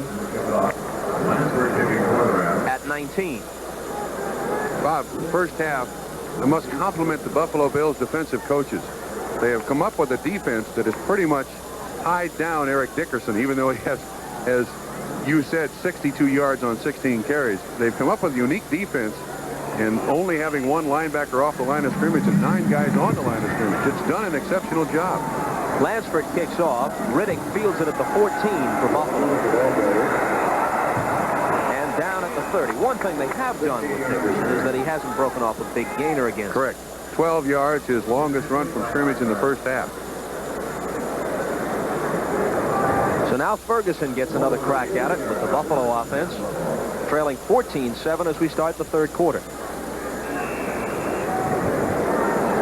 Each team 7-5, but the Rams in a better spot in their division, especially with San Francisco losing earlier today to Chicago, than Buffalo is in its division. They began the day a game back of Miami. The pitches to Cribbs. yards, gets 4 before being knocked out of bounds by Carl Eckern. Oh, you see the way he sets up that blocker? Kind of hesitates behind his offensive blocker. Gives the feeling to the defensive man that he's cutting inside. Watch this. This is a gift. You don't coach this. That's Booker Moore blocking on Nolan Cromwell. Cromwell thinks he's going inside, then he jumps outside and picks up only 4 yards. But boy, that's a gift. That is a gift that you just can't teach. Inside, Charlie! We saw Cribbs earlier this year in a duel with another great back, outgain Earl Campbell of Houston. His best performance of the season, 166 yards in the win over the Oilers at Buffalo. Ferguson's throw is dropped by Hunter, but a flag goes down. Nolan Cromwell in the coverage. Of course, this is his first year of playing strong safety for the Los Angeles Rams. And Hunter is very smart. A guy who is 6'5" and 230, when the ball is coming to him, if he can make himself as big as possible. Defensive pass interference, number 21. That's a first down. If the tight end can make himself as big as possible, and the only way that the defensive back can get his hand on the ball is to go through him as opposed to around him in significant stat. Good play by Tony Hunter. First down for the Bills, and came into this game, I repeat, with 102 penalties on the season so far. The most in the entire league, but not a blemish on their record in that respect so far today.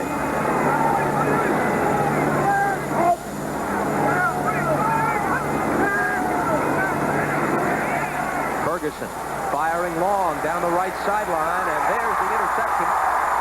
Eric Harris picks it off, and he's got some room to run. If he can get a block, he might go a long way. Down at the 34-yard line. Looked to me like the daylight was outside to the right, and he took it back to the middle of the field. But nonetheless, it's a 25-yard return, and more importantly, Ram ball at their 34. Rookie mistake by Julius Dawkins. And Joe Ferguson, I'm sure, will have a couple of words with Mr. Dawkins. He stops in the middle of the pattern, thinking he is not the primary receiver. Therefore, he doesn't have to finish off. Ferguson throws this ball, and you can see that Dawkins kind of hesitated a little bit. That's a rookie mistake. That's something that the coaches will talk with Mr. Dawkins at length about. Every pattern you run, you act like you're the primary receiver. First turnover of the ball game. And the 15th time that Ferguson has been intercepted this year.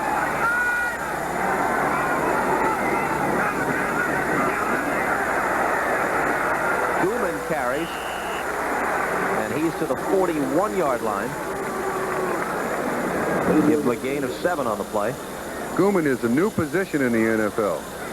John Robinson calls him the U-back. I suppose that's a utility man, but that's just his 6th carry on the season, his first of the day. Dickerson does get the majority of the business.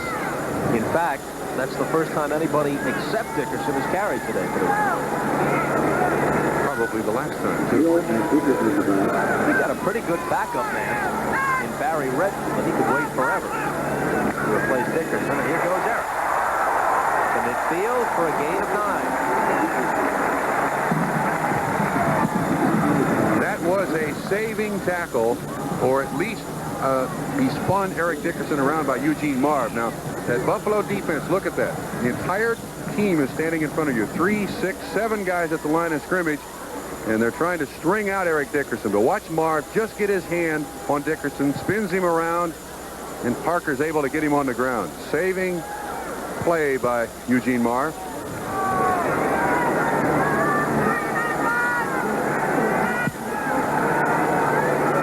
Just across midfield, Ferragamo swings it out to Dickerson. Dickerson has proved to be a very fine pass receiver, although that play nets just about a yard or 2. And they hardly threw the ball to him at all at SMU, so it wasn't like he was experienced in that regard, but he's really come on and adapted to it quickly in the NFL. Now, the more times you can get the ball in his hands, Bob, the better off you are. It'll make a lump in the defense's throat every time he touches it. He now comes off for a little bit of a rest, and as you mentioned, Barry Redmond, his replacement, who's not a bad back at all, out of Richmond, was a Heisman Trophy candidate his senior year in college. His replacement. To the sideline, some confusion on that one. Whoops. Denard took off, and Ferragamo threw as if Denard was going to run the short route. Kent Hill was the closest Los Angeles Ram. Someone miscommunication.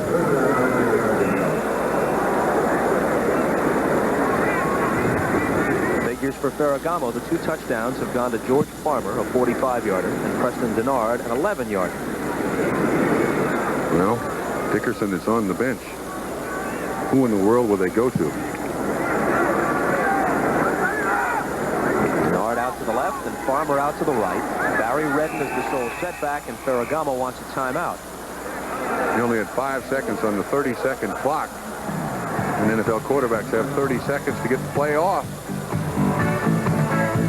So with 12 minutes and 50 seconds to play in the third quarter, the score remains 14-7 Los Angeles, and Ferragamo faces third and 9. Costas back with Bob Trumpy. We're early in the third quarter. The Rams hold the same advantage they enjoyed at halftime, 14-7.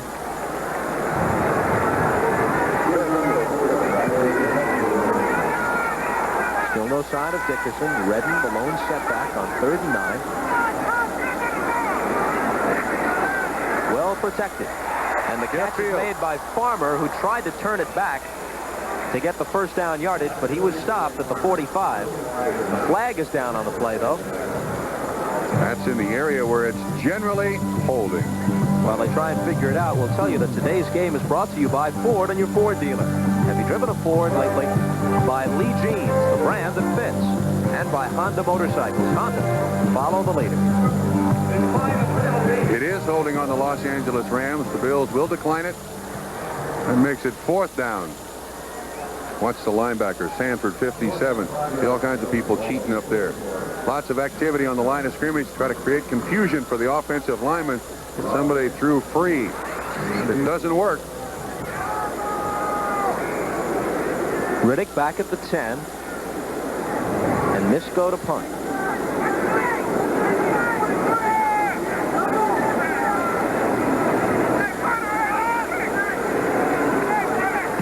Under a heavy rush, he gets it away.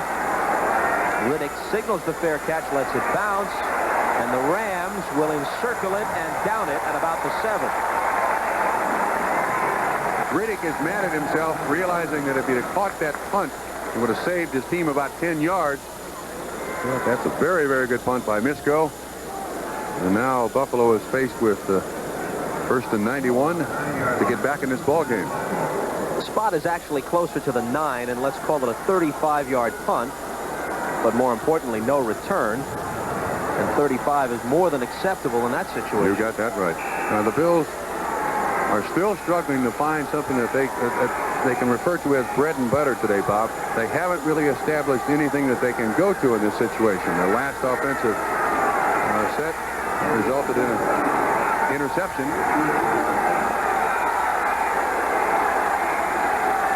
Cribbs the only back.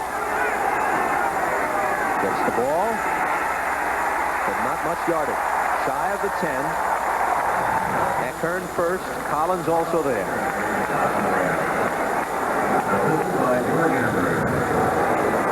Let's pause briefly here for station identification on the NBC television network. This is WGRZ TV2 Buffalo. 2nd and 9 for Buffalo, just shy of their own 10-yard line. They had a 90-yard drive for their only touchdown. This is a big drive. Field position here would be certainly in favor of the Rams, who already lead it 14-7. Ferguson from his own goal line is again right on target with the pass. He has thrown some excellent passes today. The catch was made by Byron Franklin. His receivers have betrayed him a few times, failing to hold on to perfectly thrown balls, but this time Franklin makes the catch. That's 85, Jack Youngblood. You make the comment that Ferguson's thrown the ball well. He's thrown the ball well with people in his face, like Jack Youngblood, who treats Ferguson rather gently. Completion, 1st down Buffalo, big play. Youngblood, in his 13th year out of Florida, remains the leading sack man for the Ram defense.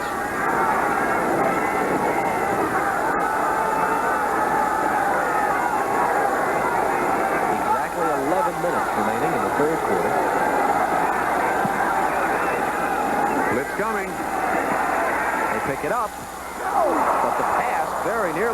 intercepted by Nolan Cromwell. Now that was one of the few poorly thrown balls by Ferguson. But there was something wrong with the pattern there. You had Booker Moore 34 and 87 Tony Hunter within 4 yards of each other. And offensive coaches don't design plays where receivers end up 4 yards from each other. The touchdown pass went to Tony Hunter, a 15-yarder to cap a 90-yard drive in the second quarter.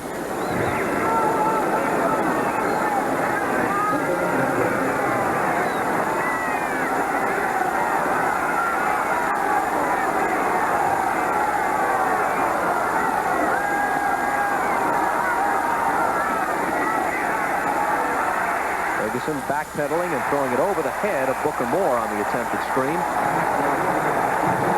It looked like there might have been a little confusion before the snap. Ferguson was motioning to Franklin to get moving. He was in motion on the play.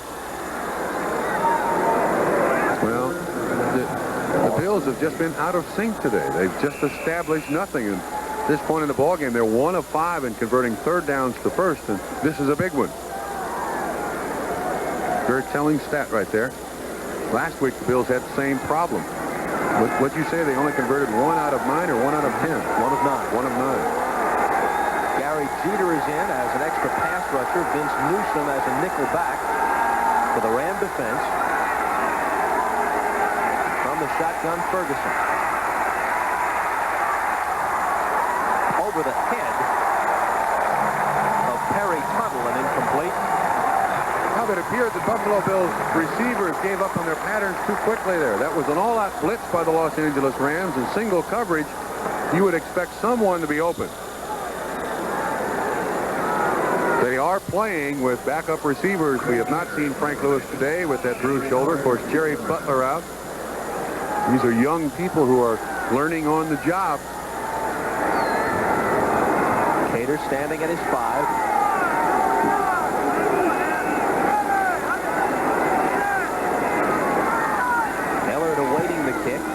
Just inside the Ram 40. Steps up to the 43 to field it. Ducks inside, 45, 40, and down at the 39. And it was Cater who tripped him up, the punter. So often, once that punt returner gets through the first wave of tacklers on the punt team, you're going to see an awful lot of yards. Watch him cut inside right there. And all of a sudden, he's through that first wave. And it's an 18-yard return after a 38-yard punt. Cater takes him down. Vince Ferragamo and company get it at the 39-yard line of Buffalo. Eric Dickerson has not scored a TD today. His season total remains at 19. The all-time single-season record is 23. The catch is made by Barber. And Barber is close to a first down at the 29. Chris Keating on the tackle, along with Lucius Sanford.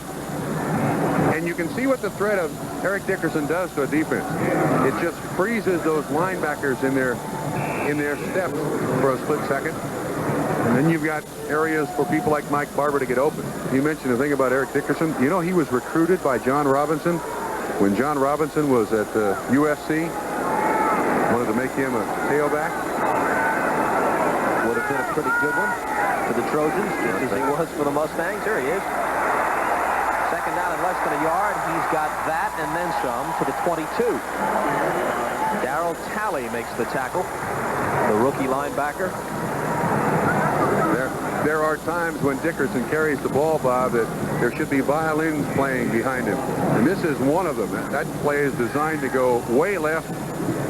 And just with improvisation, picks up a first down and makes it look easy. At the 22-yard line, Dickerson has worn glasses day to day since the 6th grade, and he's worn them to play football since the 8th grade.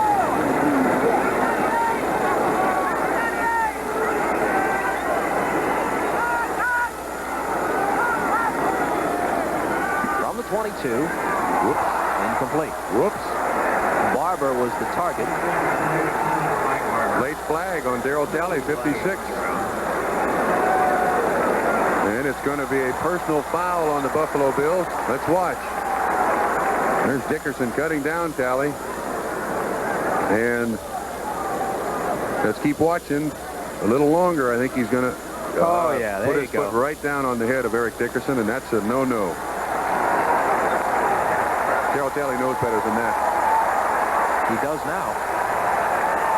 Personal foul, number 56. That's the first down. Ben Dreif administering the lesson to young Talley.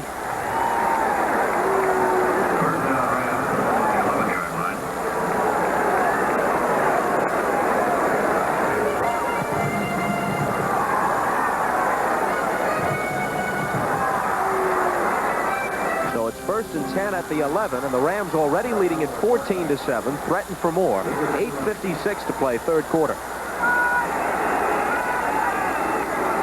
Dickerson. Only a couple. Mentioned the record for touchdowns in a season. O.J. Simpson has it. In 1975, he scored 23 times. That same year, Chuck Foreman had 22 for Minnesota. In 1965, Gale Sayers had 22 for the Bears. But keep in mind, those were all accomplished in 14-game seasons. Okay, I got that in mind. This is where Eric Dickerson is an excellent running back. Along with his great speed, he's a good, tough runner. Look at that defense by the Bills, though. 9 guys at the line of scrimmage, Bob. Dickerson gets a block from Gooman, change of direction, down to the 2, and a penalty flag is thrown.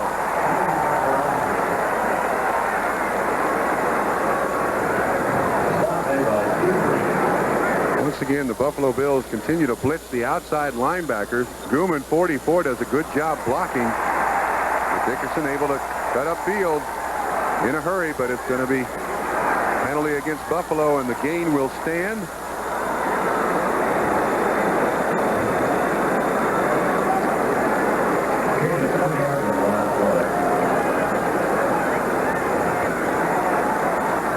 They move it that much closer on the personal foul.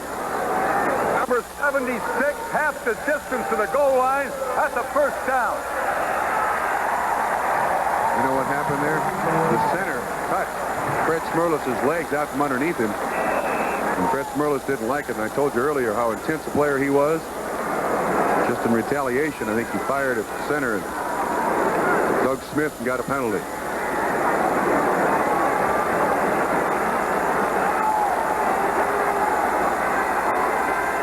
Rams can go up by 2 touchdowns. They can punch it across here. They'll ask Dickerson to do it. Not this time. Great tackle.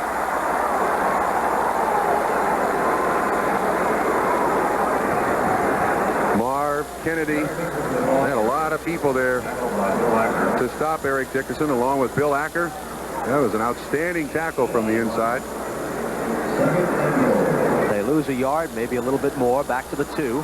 Clock running, 7:40 to play in the third quarter. He has owned their running game. Nearly 80% of all their rushing yards belong to the SMU product. He's got 89 yards today on 21 carries.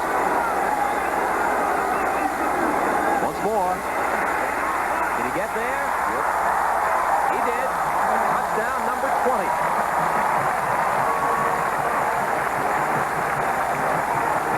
In the 13th game of his rookie season, his 20th TD. Excuse me, Bob. Strong safety Michael Kennedy had a shot at it, but you saw Mike Gooman, 44, going in motion. He makes a good block on the outside man, and Dickerson once again with strength turns upfield, takes the contact, most of it from his own player. Looked like Doug Smith, the center, and Dickerson scores as does Smith.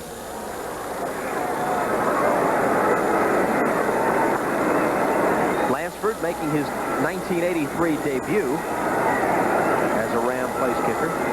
He handled those duties for them last year.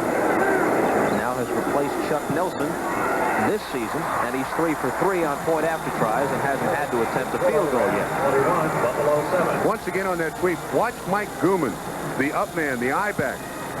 Now, he can move laterally, but he can't move forward. And the ball is snapped precisely after he moves, and watch. Dickerson and Smith both score, but it only counts 6 points. The Rams lead completed, 21-7. We've got 7 minutes and 21 seconds to play in quarter number 3 from Anaheim. We'll be right back. Vicinity of 1,500 yards for the season now, has a very good chance to break the rookie rushing record, and we'll tell you about that after Riddick brings this kickback. Well, he's still on his feet and across the 30-yard line. Good return to the 32. He brought it back 21 yards, and we'll check with NFL 83 in New York. Thank you, Bob Costas. In Seattle, here come the Seahawks. Out of the shotgun, Dave Craig. Over the middle, Dan Dornick. Wide open, 27 yards. So Seattle cuts Kansas City's lead now to 28-21. Back to Anaheim. All right, thank you, Lenny. We mentioned Eric Dickerson's rushing total. George Rogers holds the rookie record, 1,674 yards in 1981. Otis Anderson of the Cardinals had 1,605 and 79. Each of those in 16-game seasons. Ferguson firing long, double coverage, and nearly intercepted by Leroy Irvin. Franklin was the target. Bills now showing a little bit of desperation. They are down by 2 touchdowns, but in throwing the ball long down there, the percentage of completion for passes of this length is less than 15%. And so they're really desperate. There you see Franklin. It's just a foot race with Johnny Johnson. Leroy Irvin, 47, makes it over there. Incomplete, 2nd and 10. They were down by a lot more than this. 24-3 with less time remaining than they have now a week ago at home against the Raiders. Matt Coulter rallied them, tied it up 24-24 until a Chris Barr field goal from 36 yards on the last play of the game. Pulled it out. The Raiders. Ferguson has it go off the hands of Joe Cribbs and incomplete. Joe's wondering if he's got to walk out there and hand it to him. He's had some drops today. At least a half dozen. But you huddle up again, and Ferguson is now 0 for his last 6 pass attempts.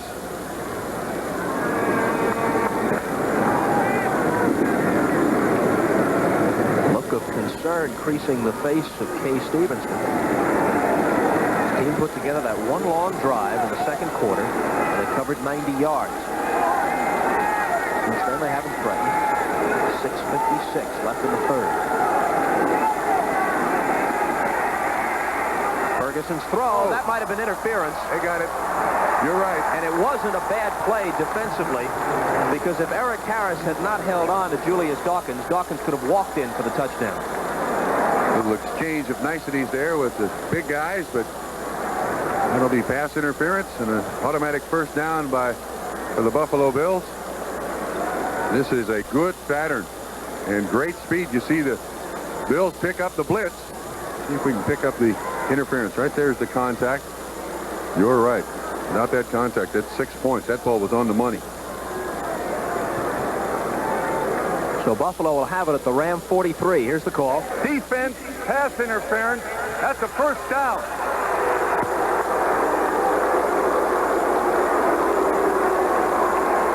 If it continues this way, I would think this is the only time the Bills play so far this season where they have been out-penalized by their opponents. For whatever it may be worth, and it might be more coincidence than anything else, Buffalo's 3-0 on natural surface this year.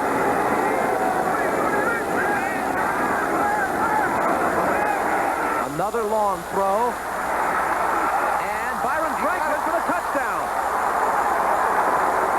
He pushed off to get position, and there was no flag thrown, so Buffalo really lucks out on the play. I was looking for the flag the whole time he was trying to make the catch, and it goes as a touchdown. Ferguson to Franklin. What's that going to be, about 42 yards? 43 yards on the pass completion. That is a great catch by Byron Franklin earlier in the ball game.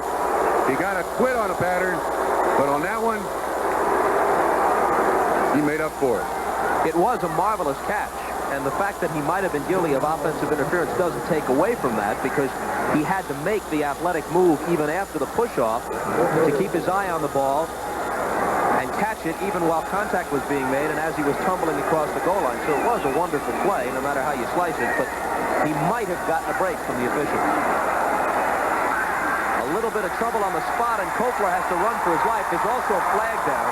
Jack Youngblood was about 3 seconds offside, but they're going to get another chance at it. You're right. This is a big play offense, the Buffalo Bills. Watch Jack Youngblood. He's almost there to spot the ball. But then he does the nice thing. He doesn't wreak havoc back there, which he could have.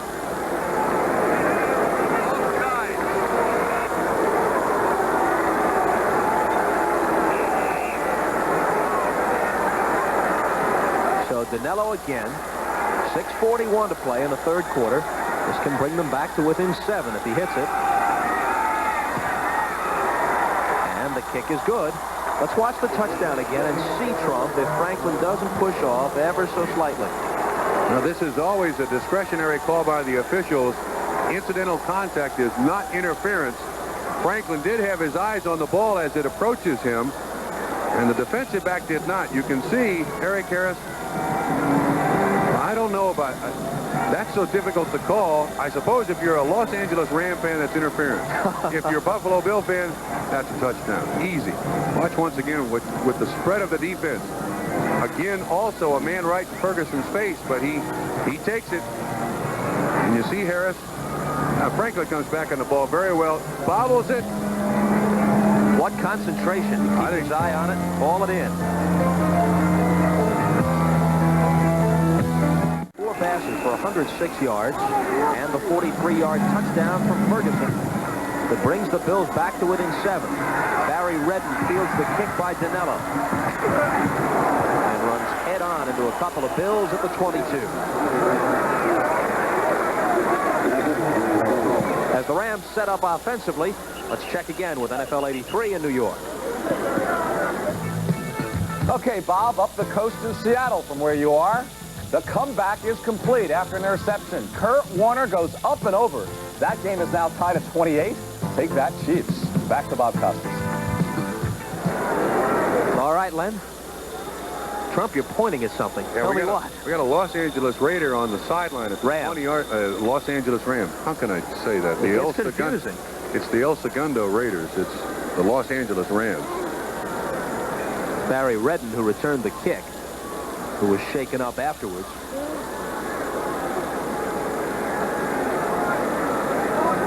Redden is Dickerson's backup, and the few times he's gotten a chance to play, he's acquitted himself very well. He had a big fourth quarter, you may recall, in the Monday night game against Atlanta a couple of weeks back. He's averaging 5 yards a carry. He took a shot returning that kickoff, but he appears to be okay now.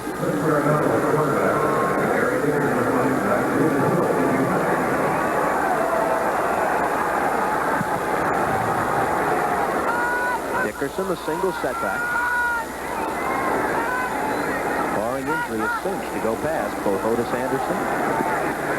As Ferragamo connects with David Hill. And Hill is close to a first down near the 32. Started to say Dickerson a cinch to go past. The impressive rookie totals of better than 1,600 yards accumulated by Otis Anderson for the Cardinals in '79 and George Rogers for the Saints in '81. Wow, this is a game that if John Robinson could sit down and draw up a script, this would be perfect. The Rams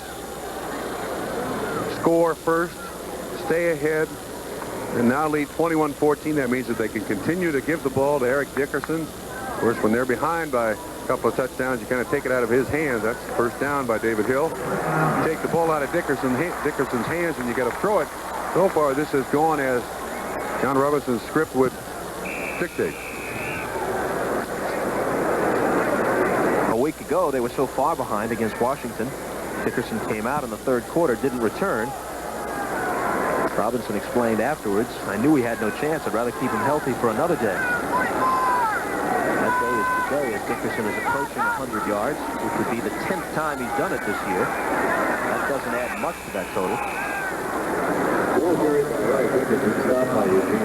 Still, though, the Buffalo Bills defense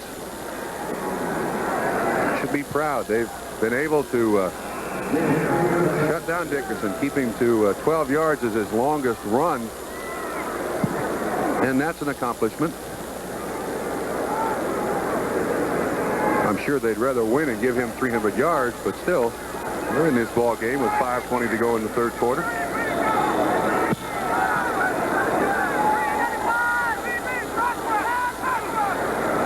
Dickerson, 23 carries for 93 yards at this point.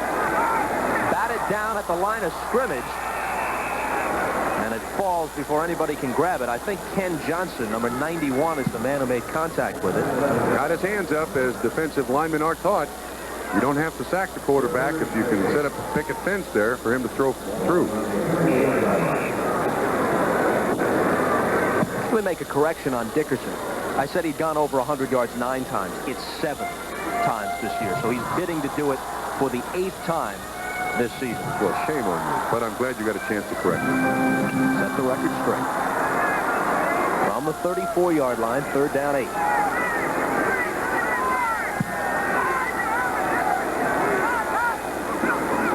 Here he is on a draw. He gets 5. So they'll have to punt. Fred Smerlis makes the tackle. And Buffalo will have a chance to put together a drive for the possible tying score. 4 minutes and 45 seconds to play in the third quarter. Buffalo has come close to blocking a Misco punt today. A good opportunity, good time for them to really put extra pressure on. Riddick again, the deep man. Dickerson went over 1,500 yards for the season on that carry. He's now at 1,504.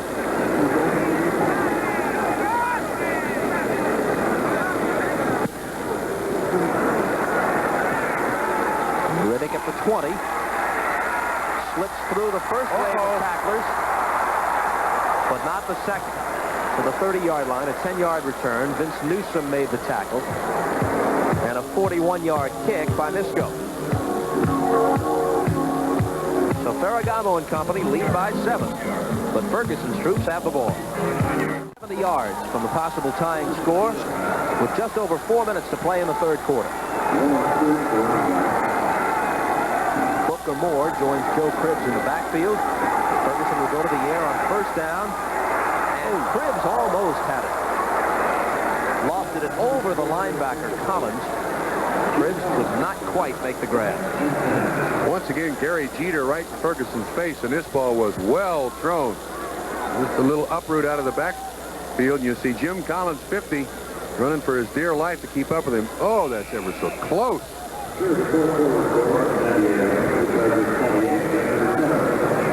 Chargers are leading Denver 28-7 in the third quarter. Under the direction of Dan Fouts this week.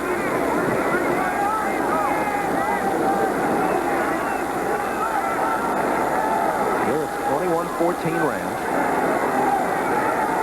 And Roosevelt Leaks is in the backfield, number 48 for Buffalo. Incomplete. Cromwell on the coverage, and Dawkins was the target, number 89. Bob, all day long, the Los Angeles Rams have blitzed outside linebackers. Watch Cribbs. Good job. He gets Andrews to the ground, gets his hands down. Ball slow, thrown a little high, but I believe that ball is catchable. It appeared that the ball went outside Dawkins' hand, didn't it, on that replay? They have taken his eye off it ever so slightly. Not the easiest catch in the world. You're right. The kind you have to make more often than not if you want to play consistently in this league. Ferguson has completed just 2 of 10 in the second half, but he has had a few drops. He's in trouble this time, which he escapes, and wishes he hadn't. Eric Harris has his second interception of the day, and is still on his feet, and inside the 25-yard line of Buffalo.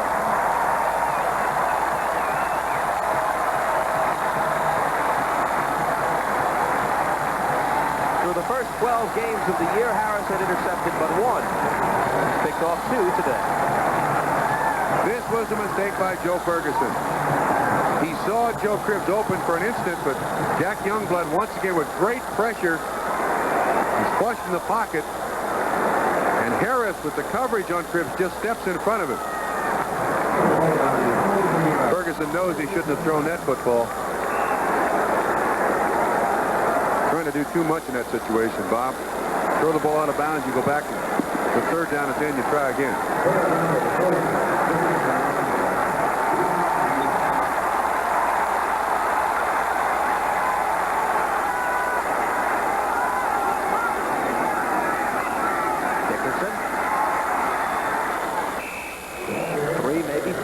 First down. Darryl Talley on the tackle, number 56. You can see Mike Gilman, 44 of the Rams, as a personal escort for Eric Dickerson. Goes in motion, leads on sweeps and powers.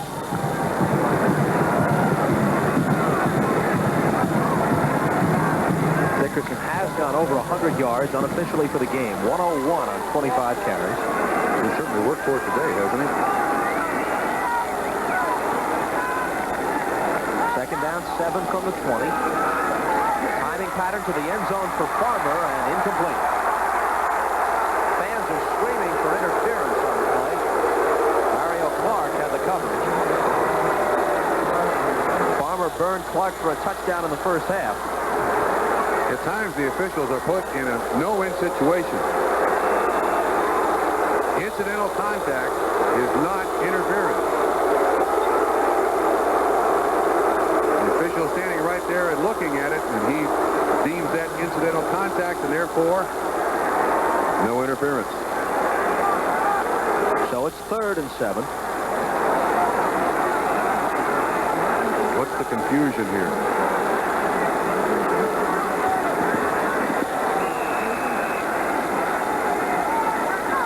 Ferragamo is upset with Ben Drive.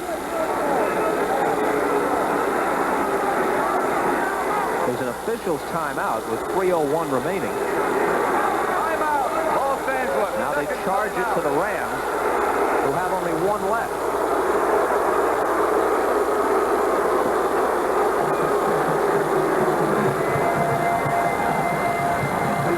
While Ferragamo talks with Robinson, it gives us a chance to get another update from New York.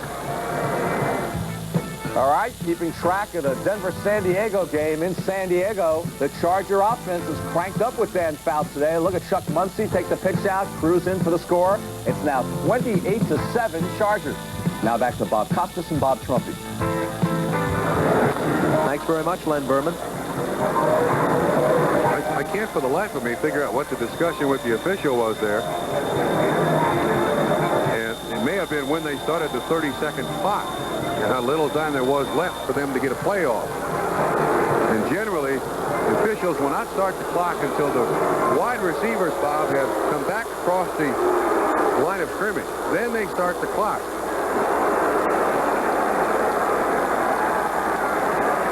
So it could have been Ferragamo's contention that they started it before Farmer had a chance to come all the way back to the huddle. That is correct. But more important now, they need 7 yards. Farmer in motion. Ferragamo backpedaling as he throws, and over the head of Denard and incomplete.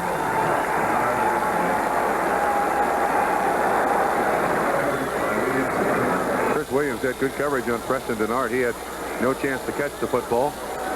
Now Mike Lansford will try his first field goal of the 1983 season. Last year he was 9 of 15. Chuck Nelson, who, like Lansford, is from the University of Washington. Nelson, the rookie, selected in the 4th round this year, won the job in training camp, but had made just 5 of 11, missed 4 extra points, and had 5 blocks, so they brought Lansford back. And his first try will be from 37 yards. Cromwell holds. Yes. You watch this guy walk to the sideline. First thing he does is go over and put his shoe and sock on to kick off. Down in that mess. There he is. Well, he's up their lead to 10 at 24-14 with 2 minutes and 51 seconds remaining now in the 3rd quarter. Coming up next Saturday at 2 Eastern Time, one of the great college basketball rivalries, the UCLA Bruins face the Fighting Irish of Notre Dame at South Bend, Indiana. Then on NBC Sports World, America's top gymnastic Olympic hopefuls compete in the Women's World Invitational Gymnastics Classic. And from New York City, the Men's Open Pocket Billiard Championships. You'll see some different shaped bodies when they switch from the gymnastics to the pocket billiards, that's for sure, all next Saturday on NBC Sports. There's one sport where a training regimen is not of the utmost importance. Yeah, there are pool players that I have known that for years don't see the light of day.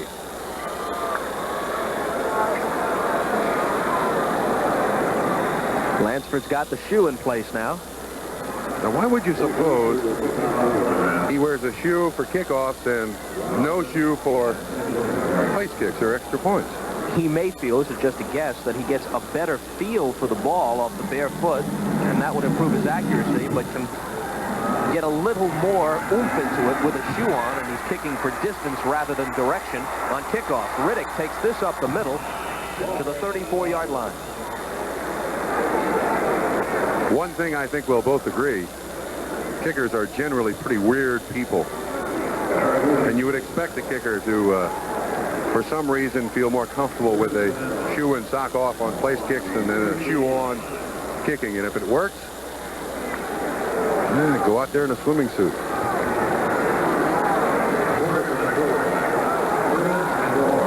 There's Lansford. Is in motion. Short time ago, he made a spectacular touchdown catch. Booker Moore for short yardage across the 35. Jack Youngblood makes the tackle. Bob, that's a play to keep the defense honest. They had Franklin in motion, had a pass set, give it to Moore up the middle, hoping they can catch him on an outside blitz and pop him through there. Buffalo has got to throw the ball a lot. Mentioned Youngblood on that tackle. He has downplayed the difficulties that might have been involved in switching from the 4-3 to the 3-4 at this late stage of his career. He says it is not as much of an adjustment as people suspect. Ferguson. Broken up, intended for Hunter. It was Eckern who reached in to knock it away. And now Ferguson is 2 of 12 with 2 interceptions in the second half, but he has thrown for a touchdown in this half. Now the Rams now have the Bills at a real disadvantage. They know they've got to throw the football, so you're going to see the linebackers lay back in coverage. The defensive linemen put their ears back, as everyone in this business says. They get a 4-man front, and it's going to be very difficult now for the Bills to throw the ball vertically down the field. Minute 59 to play in the quarter. 24-14 Los Angeles. That's going to be short of the first down. Booker Moore made the catch, but they drove him back before he could get to the yardstick, and Eckern led that charge. Interesting choice here. When you say throw the ball vertically down the field, and the choice by Stevenson is to send Cater in to kick, I guess some people wonder, well, how else would you throw it down the field other than vertically? But there is a distinction to be made, so why don't you explain it? In football, the field is horizontal from sideline to sideline and vertical from end zone to end zone. So vertically down the field is get the ball deep down the middle as opposed to out to the sideline. Good enough for you? I'll buy it. Cater will kick. Ellard doubles at the 10. This could be the break Buffalo's looking for. Looks like they do. He did not call for the fair catch. It was Van Williams who recovers it inside the 10-yard line. And the general rule, especially when you're ahead in a ball game in the late stages, is that deep, 10-yard line or so, you're going to do one of two things. You're going to let it bounce, or you're going to make the fair catch, but you are not going to field it in that kind of situation. Well, this young man obviously made a mistake, but you can't really fault him. He's a rookie, and he wants to help the ball club, but with 55 seconds to go in the third quarter, the smart thing is simply make the catch. That's the #1 priority. They've given the Buffalo Bills life now. At the 6. They can take it in and add the extra point. They'll beat it within 3. Roosevelt leaks for his first carry, gets 3 yards. Nolan Cromwell on the stop. Funny how quickly this game changes. One rookie mistake, and all of a sudden the other team, who has struggled all day long, is back in the ballgame.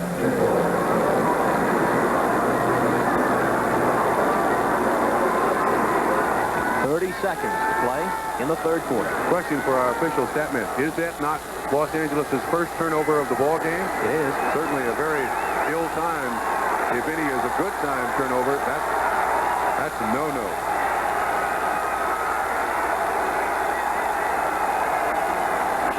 Fake to Leaks. Throw over the middle. Throw by Hunter. In his arms, and he dropped it. Jim Collins in the coverage, and I don't think he made contact with the football. Ferguson's got to wonder here. Wait a minute. Do I have to put a handle on it? Sew it to your uniform? Watch this now. Let's see if we can see Collins' hand come in here. I don't think so. That ball just bounced right off of his shoulder pads. Hunter is known as a receiver with great hands, but he let the ball get to his chest, which is a terrible, terrible mistake. Brings up 3rd and goal.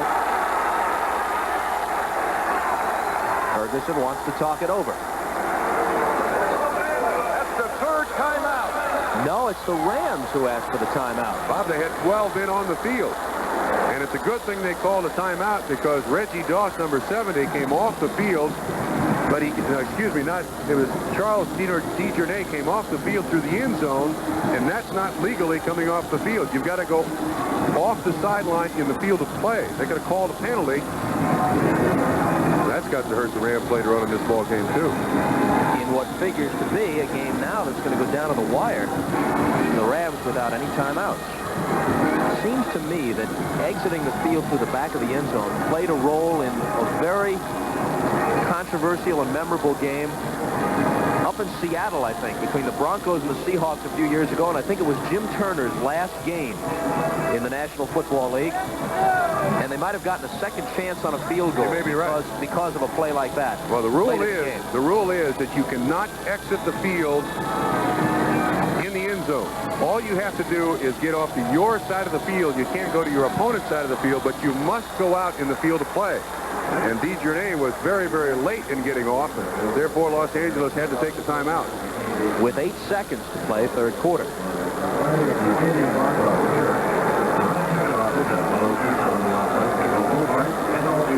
By the way, I might define field of play as goal line to goal line. That does not include the end zone.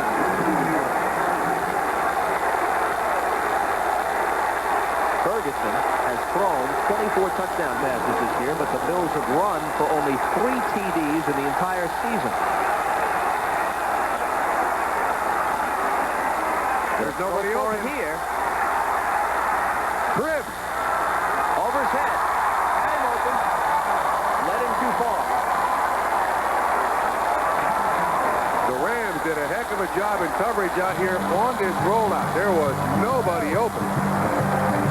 Also with motion, the Los Angeles Ram player down. His own man, the linebacker, trying to come. Watch right behind you. He knocks him down. That's Nolan Cromwell on his push there. Look at this coverage by the Los Angeles Rams. There is nobody there to throw it to. In desperation, Ferguson back to Cribbs. Incomplete. They'll try for a field goal, it appears. That's the end of the third quarter. Ferguson's Bills trailing Ferragamo's Rams as we start the fourth quarter. Joe Danello with a chance to cut it to 7.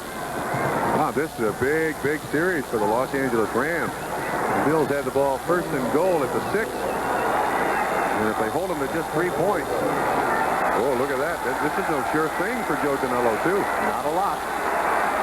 He's also missed a couple of extra points this year. But this one is good. Great job by Kopler. It was a high snap, and he was able to get it down in a hurry. With 3 seconds gone in the fourth quarter, it's a 7-point game as we check with New York. In Seattle, check out this run by Ken Thomas, the brother of former Ram Gerald Thomas. Breaking tackles. Look at him come out of this one as well. This all led to Kansas City's lead touchdown. They now lead Seattle 35-31. Let's go back to Anaheim. Wild one between the Chiefs and the Seahawks. Seahawks are a strange team. They're near the bottom of the stats in the league, both offensively and defensively. But they've got some big play capability. Running back kickoffs, forcing turnovers. They'll score on the long pass play. You know what that means? Makes up for a lot of other sins, but it also means that no lead is ever saved. Yeah. What it proves in professional football is you can throw all the stats away. It's the emotion of the game that counts. And if your team plays with emotion and has the confidence in their own ability, you're going to win. Well, I think a stat that ought to be included in the story of almost every game is a stat called big plays. Yeah. Now, very often you'll see total rushing yardage, total passing yardage, third down conversions, and that's all well and good. But there also should be a line about how many plays carried 30 yards or more. Danilo kicks to Ellard inside the 5. And he barely makes it to the 20-yard line. Very often, a team can be outgained overall in a game, but if they have 3 or 4 plays that carry for 30, 40 yards or more, and if their defense comes up with the turnovers and the sacks, that's what will turn the game around. Bills are in pretty good shape right here. They have been able to keep Dickerson pretty well bottled up with that defense with 9 guys at the line of scrimmage and using just 1 linebacker behind the line of scrimmage. And this is the case where the Los Angeles Rams want to just run the ball right down the Buffalo Bills' throat. But to this point in the ballgame, they've not really been able to do that, even though Dickerson has over 100 yards. The view from behind Dickerson and Ferragamo. First down pass and a completion. Barber, the tight end. Good run after the catch and a first down. Hey, how about that? Tally on the tackle, and Buffalo geared to stop Eric Dickerson, and once again just his threat of running the ball. Single coverage out there on Mike Barber, and he picks up a big first down. Watch that defensive set, Bob, just before the snap of the ball. How many guys they have on the line of scrimmage to try to cut down the options of Eric Dickerson. Well, now they're back in the normal defense. Keating sneaking up there. Another first down pass, another completion to Goulman, and it's another first down. Irvin Parker on the stop, but they got 13. They're doing a great job of crossing up the Buffalo Bills. Expecting Dickerson to get the ball on every play. And they throw the little high percentage completion. That's a big change in Ferragamo. Years past, the offense was designed to throw the ball 70 yards down the field and hope for a completion. Now, as you mentioned earlier, today he's 15 of 28, 180 yards, 2 touchdowns.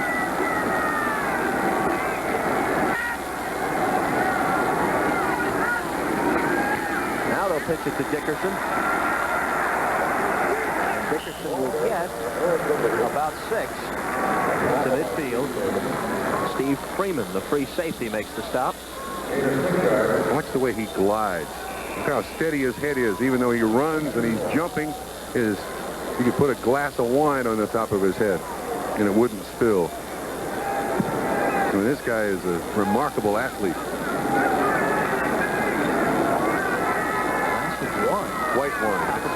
Yes, that's what they serve here at the hot dog stand, along with frozen daiquiris of all things. He's got a first down to the 45-yard line. Eugene Marv on the tackle. You know, a problem for Dickerson early this year was fumbling. He coughed it up 6 times in the first 3 games, and one of them led to a defeat against Green Bay, led directly to a defeat, but he's been very sure-handed since then. That's going to happen with a young running back like that. He wears a flak jacket. One of the problems with a flak jacket is that there is no place to really tuck the ball in on your side. That is real hard plastic protecting your ribs. And because of that, the ball can squirt loose. And, of course, just the fact that he carries the ball 23, 24 times a ball game, he's got a darn good chance of turning it loose every once in a while. 11:55 left in the game. Rams 24, Bills 17. Inside handoff to Goulman, and it pops open for him. It's another Rams first down. They'll spot it at the 34 as we check again with NFL 83 in New York. Take it, fellas. Big play moments ago in Seattle. The Seahawks are driving for the lead scorer. Look at Dave Craig. The quarterback just drops it. And 264-pound Dino Mangiero takes off and thinks he's Kurt Warner. Here goes Dino, fourth-year player out of Rutgers. Kansas City has the ball back. Dino. The question is, Lenny, is he in the end zone yet? Jackie Slater was injured on the play. There he is walking off. And we'll take this break. Russ Bollinger, who earlier in the game replaced Bill Bain briefly after Bain was shaken up, now is in at the right tackle spot, replacing Slater. This is a well-orchestrated drive here by the Los Angeles Rams. Dickerson across the 25-yard line for another first down as he gains 11. Today's game is brought to you by Chevrolet. America is on the move, and Chevrolet is supplying the wheels. Chevrolet and you taking charge by the Travelers Insurance Companies and your independent professional Travelers agent or broker, and by Hertz, the #1 way to rent a car. One of the secrets for Dickerson's runs is the offensive line in there. The Rams' offensive line coach is a guy named Hudson Houck, and the first guy that John Robinson hired was Hudson Houck. He was the line coach at USC, coached 7 All-Americans, and I think all 7 of them were first-round draft choices in the NFL. Dickerson again smacked by Michael Kennedy. You could hear that all the way up here. Well, Bill Bain, the left tackle, has been quoted as saying that Dickerson is one guy who might be able to make yardage without an offensive line in front of him. Somebody should have taken care of Kennedy, though, for Dickerson's sake on that play. I doubt that. I doubt that. Just quoting Trump. But he does make an offensive lineman's job very, very easy. You don't have to hold their block that long. He can get by a defensive man. 9:50 to play. 24-17 Rams. Barry Redden carries. And Redden gets outside before being collared. And there are flags all over the place. These are raining flags. Steve Freeman got the face mask of Barry Redden. He appears to be all right. Question, was it flagrant?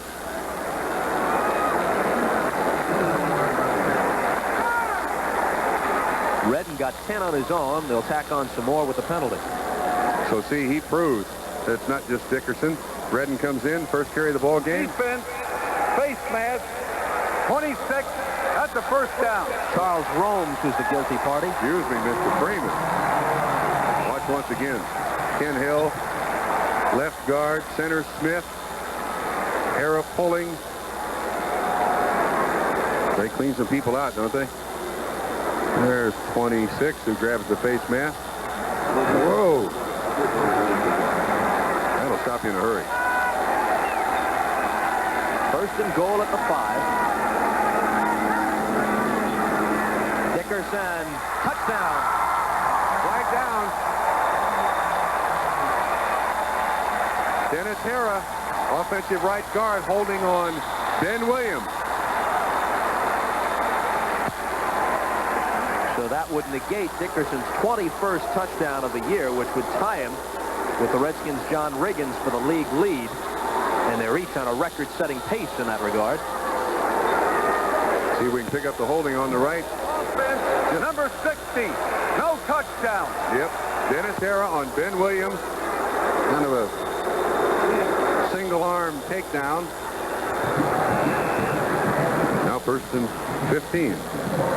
Left side of your screen. See if you can pick it up. There's Hara. Ah, yes, he's got Ben Williams by the arm. And the sad thing is, useless for him to do that. He was a trap blocker. Eric Dickerson was coming inside. 9:41 remaining. It becomes first and goal at the 15.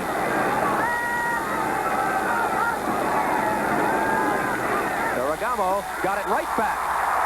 The touchdown to Preston Denard, his second of the day. Whoop. That'll cost him $65 in a fine. Just handed it to a man up in the stands. So Dickerson's loss is Ferragamo and Denard's gain, as they do the honors on the touchdown. Nice call, too. Excellent call. To your right, you'll see just above the coverage, the linebacker hesitated. 54 Marv. Ball right over his outstretched fingers. Kennedy also in coverage. That was too easy. Well thrown by Ferragamo. For Ferragamo, his third touchdown pass. 21st of the year. Good out of Cromwell's hold is good. Another look at the TD, which makes it 31-17 Rams. This time from the defensive side. Good protection. Nice touch on the football. And he hands it to, let's hope, a relative. So after forcing Buffalo to settle for a field goal at the other end, the Rams march 80 yards in 9 plays, have the ball more than 5 minutes, cap it off on the pass to Denard, and lead by 14. 9 minutes and 37 seconds left in the game, and it's a low kick which Darryl Talley fields and gets across the 35 with it. Tonight on NBC's First Camera, story of a teenage tragedy.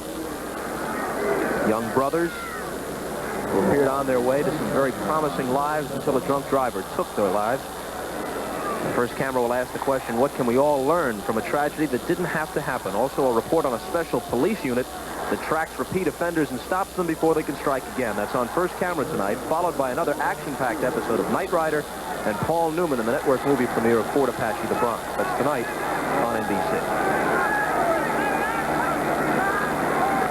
On the 37, Ferguson throws into a crowd and completes it at the 45-yard line. There's a flag down on the play. We'll sort it out when we come back after this report from New York. All right, Bob, remember those Dino Mangiero heroics we showed you a few moments ago? Here's how the drive wound up. Bill Kenny throws to Carlos Carson for the touchdown. Kansas City gets lots of offense, stretches their lead to 42-31 over Seattle. Back to Anaheim. Thanks, Len Berman. The gain for the Bills is negated. They're guilty of holding, and they're pushed back to the 28-yard line. Does not look good for Kay Stevenson. Be just their second loss of the season on the road. Leading this ball game 4-1 now. 4-2 if it remains this way. 9:21 left though. Down by 2 touchdowns.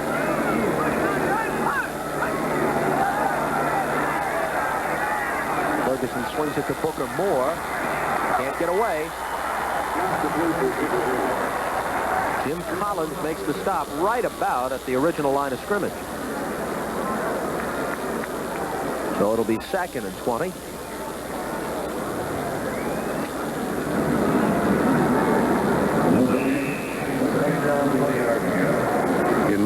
Excuse me. Go ahead, Trump. In looking back in this ball game for the Buffalo Bills offense, I think the one point that Kay Stevenson will make is that they just really could not get anything established today. Take pressure off another aspect of their game. They just couldn't really find a way to keep in step. 2nd and 20. Protected well. And is it intercepted? Who's got the ball? Might be Eckern with it. And it is. He has played a whale of a ball game. Yes, he linebacker spot today. Yes, he has. It was a wrestling match with the receiver, but Eckern was able to wrest it away.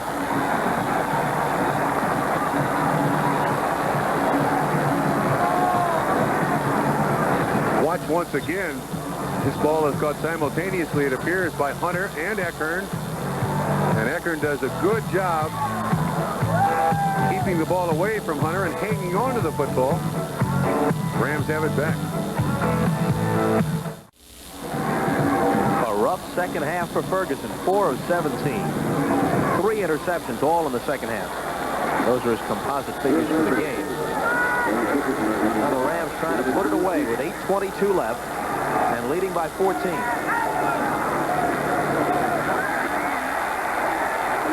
Dickerson adding some more yards to a total which has already gone over 100. Right now, the Dolphins watching this game as they sit at home preparing to take on Cincinnati tomorrow night. The Dolphins, with a victory over Cincinnati, would go to 9-4. Buffalo, unless they rally here, will be 7-6. Baltimore lost to Cleveland while the Jets were beating New England, so everybody else in the AFC East is 6-7. So if this score holds up and Miami wins tomorrow night, they are really in the driver's seat in the AFC East.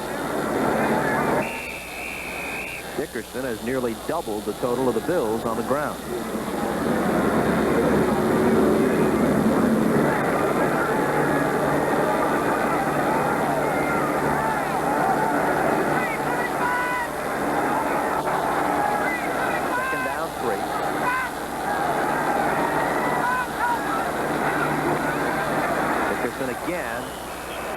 Time for a loss.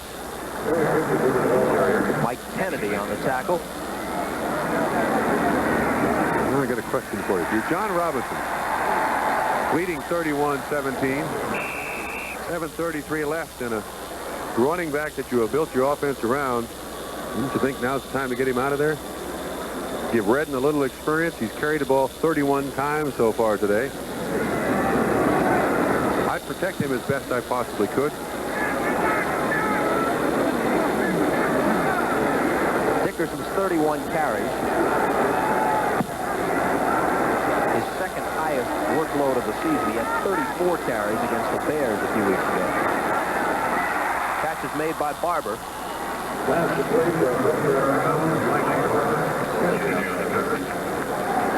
Michael Kennedy on the tackle, but watch the hands at the line of scrimmage. Here's Dickerson. Watch 62, Irvin Parker. He's looking at Dickerson instead of the quarterback. Gets his hand up late. Might have been able to block it.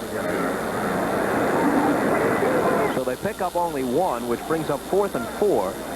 Lansford hit from 37 on his only try of the day and of the season earlier today.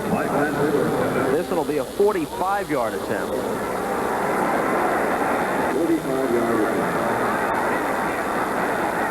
And if he hits it, the Bills will need 3 scores, either win or tie. But it was partially blocked. Somebody got a hand on it.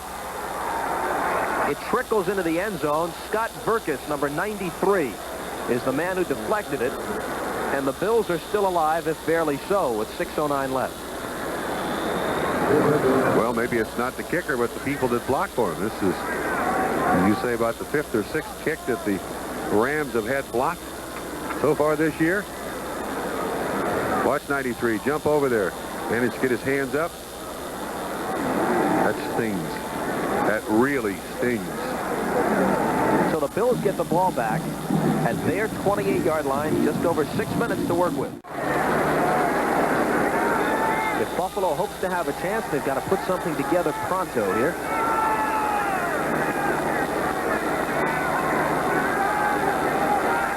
Ferguson connects on the screen to Booker Moore, who breaks 2 tackles but not the third and is down at the 32. Jim Collins finally stopped him. That's a lot of tough running for 4 yards. Good idea, but it was not a screen pass. Booker Moore was there by himself, unescorted. A moment ago, we checked the standings in the AFC East. In the Central, suddenly resurgent Browns are 8-5, and Pittsburgh is 9-4. So the Browns, who didn't look good when we saw them a month or so ago at Cincinnati, are within a game of their division title and in good shape in the wild card race.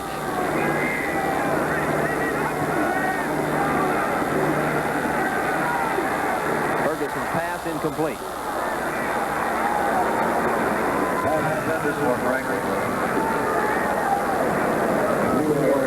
One thing has remained constant. Every time we've shown Buffalo throwing the ball, Joe Cribbs, after getting rid of it, is getting up off the ground.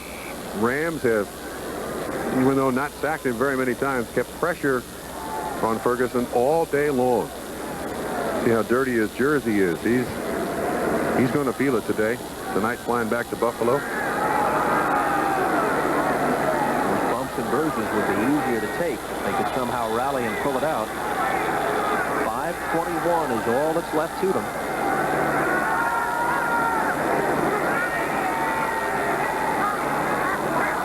Again, it falls incomplete, but there's a flag on this play. And I think it's going to go against the Rams. It's going to be against Jim Collins. Pass interference. That's happened quite a few times today, has it not? See where his fifth deal comes. Pass interference, number 50. That's a first down. So a first down at the 38-yard line.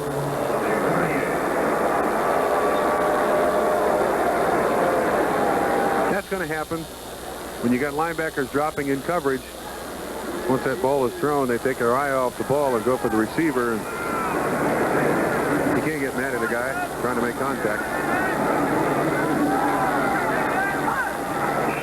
And there's some contact they didn't want to make. Gary Jeter jumping off. The former Giant. Cost them 5. Defense 77, encroachment. If Johnny Robinson's team can hold on here, they'll be 8-5. San Francisco has lost today. They're 7-6. The Bears beat them 13-3. So the Rams would have a 1-game lead in the NFC West. And if somehow they should fall from that perch, they would still be in good shape with regard to a wild card.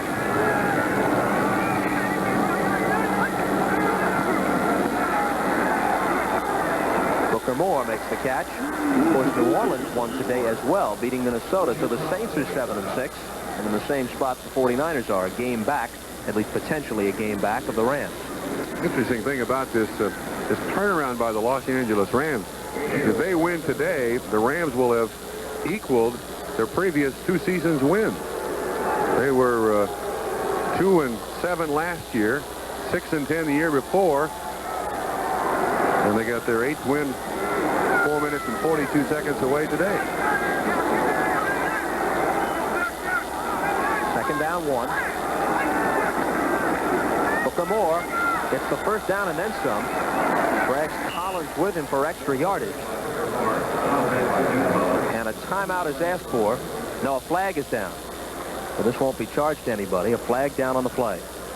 Holding Buffalo.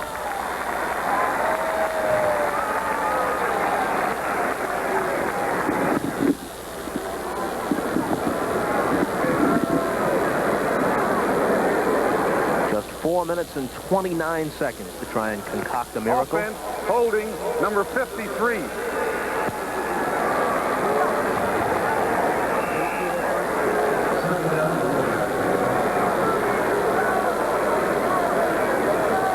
Grant, the center, holding on that particular play.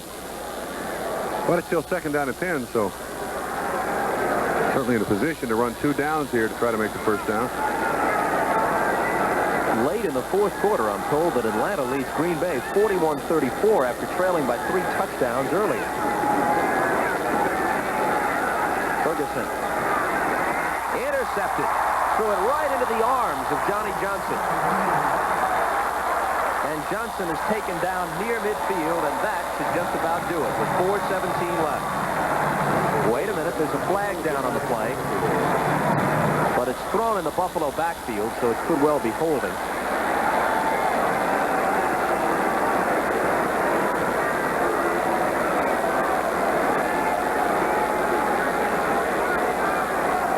Let's see what Ben Dreith and company decide. It's going to be I believe face mask on Buffalo after the interception. So they'll tack on yards. After the interception, Los Angeles has the ball. One other time this season, Ferguson has thrown 4 interceptions versus New England. And you can see he's not happy with his performance today. Grabbing and pulling the face mask, number 53.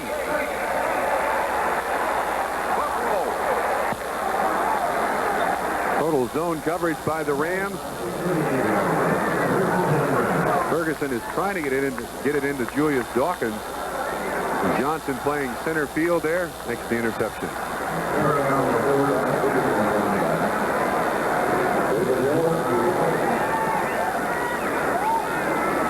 Dickerson still in, takes the pitch, and is brought down for a loss by Darryl Talley. I still wonder why Dickerson's in there. Exactly 4 minutes remaining. Well, we don't have to wonder anymore. Dickerson comes off. Corey Redden takes his place. Not a bad season. And unless he gets hurt, as we said before, he'll go past both Anderson and Rogers. And each of them played 16-game seasons as rookies, so Dickerson has had no unfair advantage. Redden trying to bounce outside, but can't do it. Very Redden carry the ball. Clock running with 3:25 left. Third down coming up. Chris Keating on the tackle for Buffalo.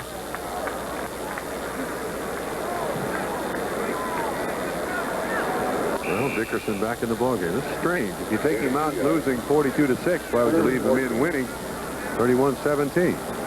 But John Robinson has certainly handled an awful lot of gifted I-backs at USC. I'm sure he knows better how to handle them than I do. Well, if Buffalo can stop them on this play, they'll have 3 timeouts of their own, plus the 2-minute warning. But they need 2 touchdowns. The pass is complete to David Hill, but he stopped shy of the first down.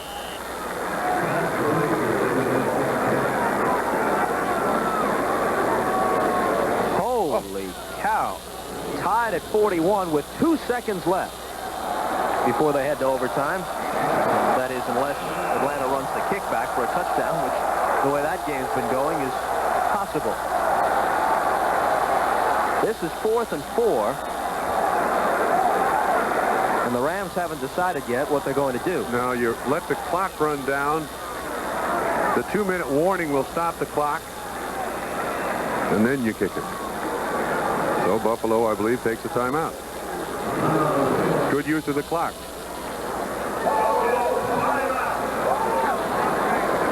If Green Bay should win that game against Atlanta, they'd be 7-6. Minnesota lost today. They're 7-6. Detroit won on Thanksgiving. They're 7-6. San Francisco losing and New Orleans winning today. Each of them 7-6. What a wild card situation. We know that one of the wild cards in the NFC will be either Dallas or Washington, whichever does not win in the Eastern Division. But for that second and last wild card spot, what a struggle. This is what remains for Los Angeles. They are looking at 8-5 and a 1-game lead in the NFC West right now.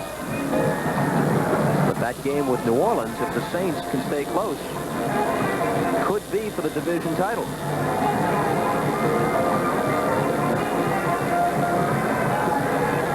Well, they've called on Lansford. The kick would be from close to 50 yards away. Gee, I wonder about this now. Seems to me your best bet is to punt the ball. Or do you go there and try to draw Buffalo offside and just get a penalty contact on the play and get a first down? This is a 49-yard attempt. He's hit from 37, had one blocked from 45. This has enough leg, and it's a bullseye. That's why. Because John Robinson expected Lansford to make the kick. Simple as that.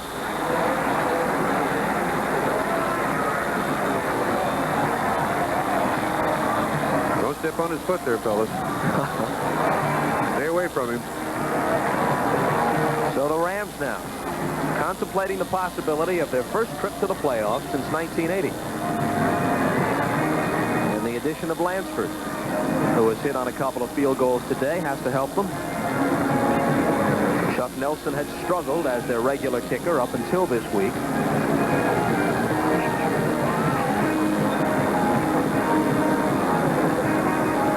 They were former roommates. Imagine that relationship is a bit strained presently.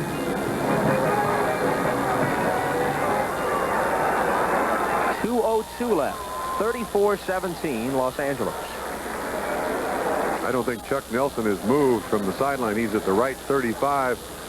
Hand on helmet right there in front of the sideline official. He probably realizes this may be his last week or his last day as a Los Angeles Ram, replaced by a college roommate. Lansford's kick is fielded by Riddick. doesn't quite make it to the 30, but the fortunes of kickers in the NFL are so strange. Buffalo, which has gone through several, had a kid named Gary Anderson. Cut him last year preseason. Look what he's doing with Pittsburgh. Yeah. Now, as always, at the 2-minute warning, another fantastic finish. Well, Mr. Nelson will have a tougher time than the rest of his teammates in savoring this victory. Because realistically, it may represent his ticket out of town. We'll consider that last little shot of him an ad for employment. Ferguson fires. And intercepted by Johnny Johnson again.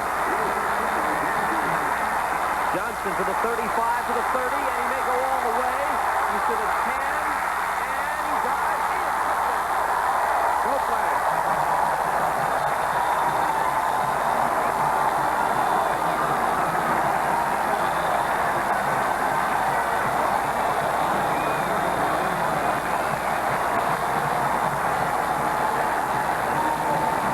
Interceptions thrown by Ferguson, all in the second half. Johnson has 2 of them, and he brought this one back 60 yards for a touchdown. That's the high water mark for Joe Ferguson for the 1983 season. 5 interceptions in 1 game.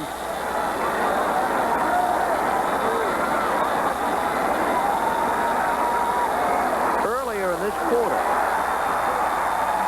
it was a 24-14 game with Buffalo inside the Ram 10, so a chance to move to within 3. Now it's about to become 41-17. Buffalo had to settle for a field goal on that occasion, and the Rams have dominated since then, 41-17.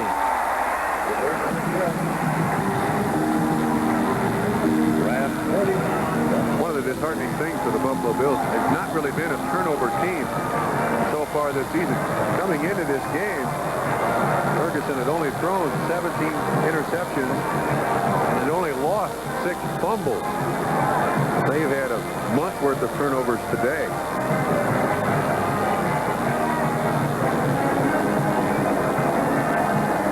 And Booker Moore hit him at about the 5, but Johnson was determined to get in, and with that dive, he made it. For an update, see what's going on somewhere else. Take it in New York. All right, Bob Costas, somewhere else is Seattle. A wild one there. Look at Dave Craig. Runs up from the pocket, throws to Paul Johns. Nice play, 14 yards with 2 minutes left. 45-42 Seattle. Back to you, Bob. Wow. There have been some wild games on this weekend's NFL card.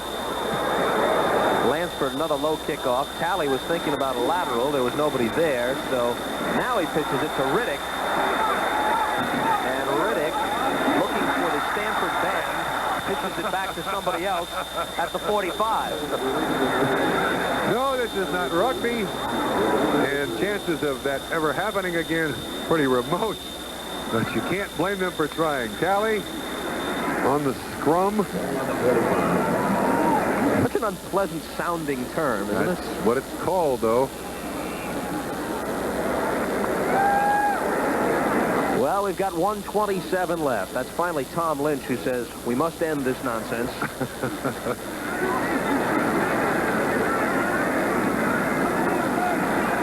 And here's Matt Koechler. What a nightmare of a second half for Ferguson. Koechler, with a nice clean uniform, has the completion to Riddick. Riddick trying to get out of bounds, but can't. Down at the 31. As we tell you that the executive producer of NBC Sports is Michael Weissman, the coordinating producer of NFL football on NBC is Ted Nathanson. The telecast of today's game from Anaheim, produced by Ken Edmondson, directed by Harry Coyle, technical director Ray Figelsi, and associate director Ray Bonassi. Koechler is now 2 for 2. That catch made by Julius Dawkins. 45 seconds left. And the ball at the 16. Timeout Buffalo. They have 1 left. Koechler for the year has thrown 3 touchdown passes, had 3 intercepted. 2 of the first 5 passes he threw upon entering the game last week against the Raiders were picked off. but he came on to throw 2 touchdown passes in the fourth quarter, including one to Perry Tuttle on a 4th and 18 situation, as I recall it, which tied the game up very late, but the Raiders marched back and won it with the Chris Barr field goal. Bob, in preparation for every ball game, the head coach sets out a game plan and you try to execute it. You've got plays that you'll run under any circumstance. And today, Buffalo could not get to their bread and butter offense. They just simply could not establish anything, and it put an awful lot of pressure on the passing game. And Ferguson, that second half, is not one that he wants to remember. Joe takes it hard, too. One of the greatest competitors you'll find in the game today. He wants to win and win badly. Kofler trying to make the final more respectable now in the last 45 seconds. Knocked down at the line of scrimmage. Greg Meisner gets a call, number 69. He smacked it down.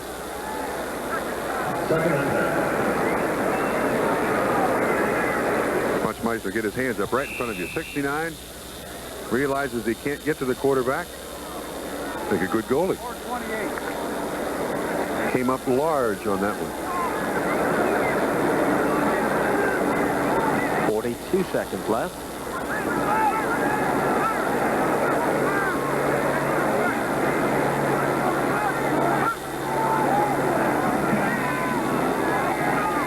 Zinged into the end zone and almost intended for Rob Riddick. Newsom had the coverage. The interception returned for a touchdown a few moments ago by Johnny Johnson represents the first points the Rams have gotten from their defense or special teams all season. How about that? See, when you got Pittsburgh with what? 9 touchdowns or 7 touchdowns, I believe, by their defense. That's rather surprising.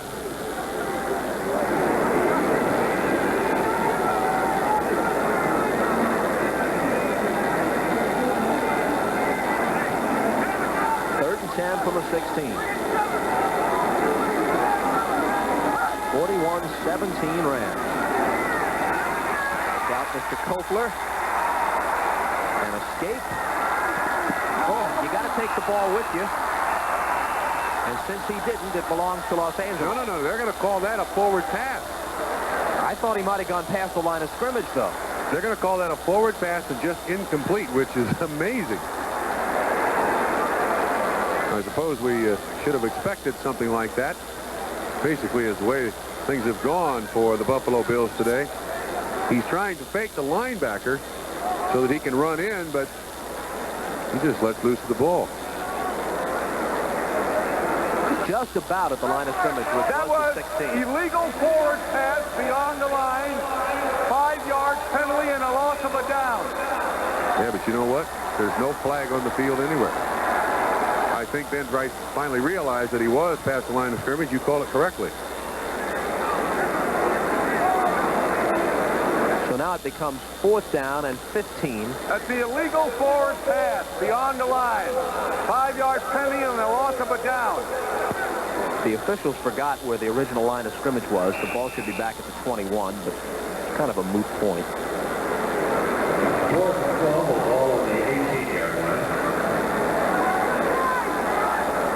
So back to the 18 it goes.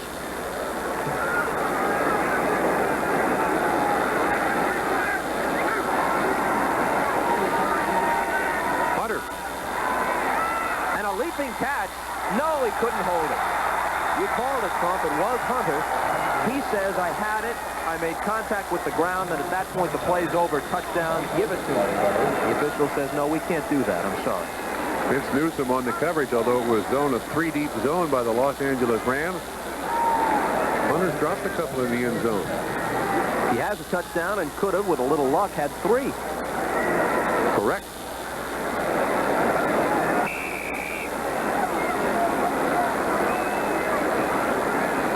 Well, with all the injuries this football team has had, trying to come up with a lineup every week is not generally the responsibility of a head coach. You don't hope for something like that, but these Buffalo Bills have been seriously, seriously hurt. Here's it's finally catching up to them. Jeff Kemp is in at quarterback against the team which his dad was directed during some glorious years in the old American Football League. Atlanta, we're told, has beaten Green Bay in overtime 47-41, and Kansas City has scored to go ahead of Seattle 48-45, and we're going to go to New York very shortly and let Len Berman and the rest of our crew update you on what's happening around the league. Here, the final score, the Rams 41, Buffalo 17, Stevenson and Robinson shaking hands. The Rams go to 8-5, Buffalo to 7-6. Now stay tuned for NFL 83 after these messages.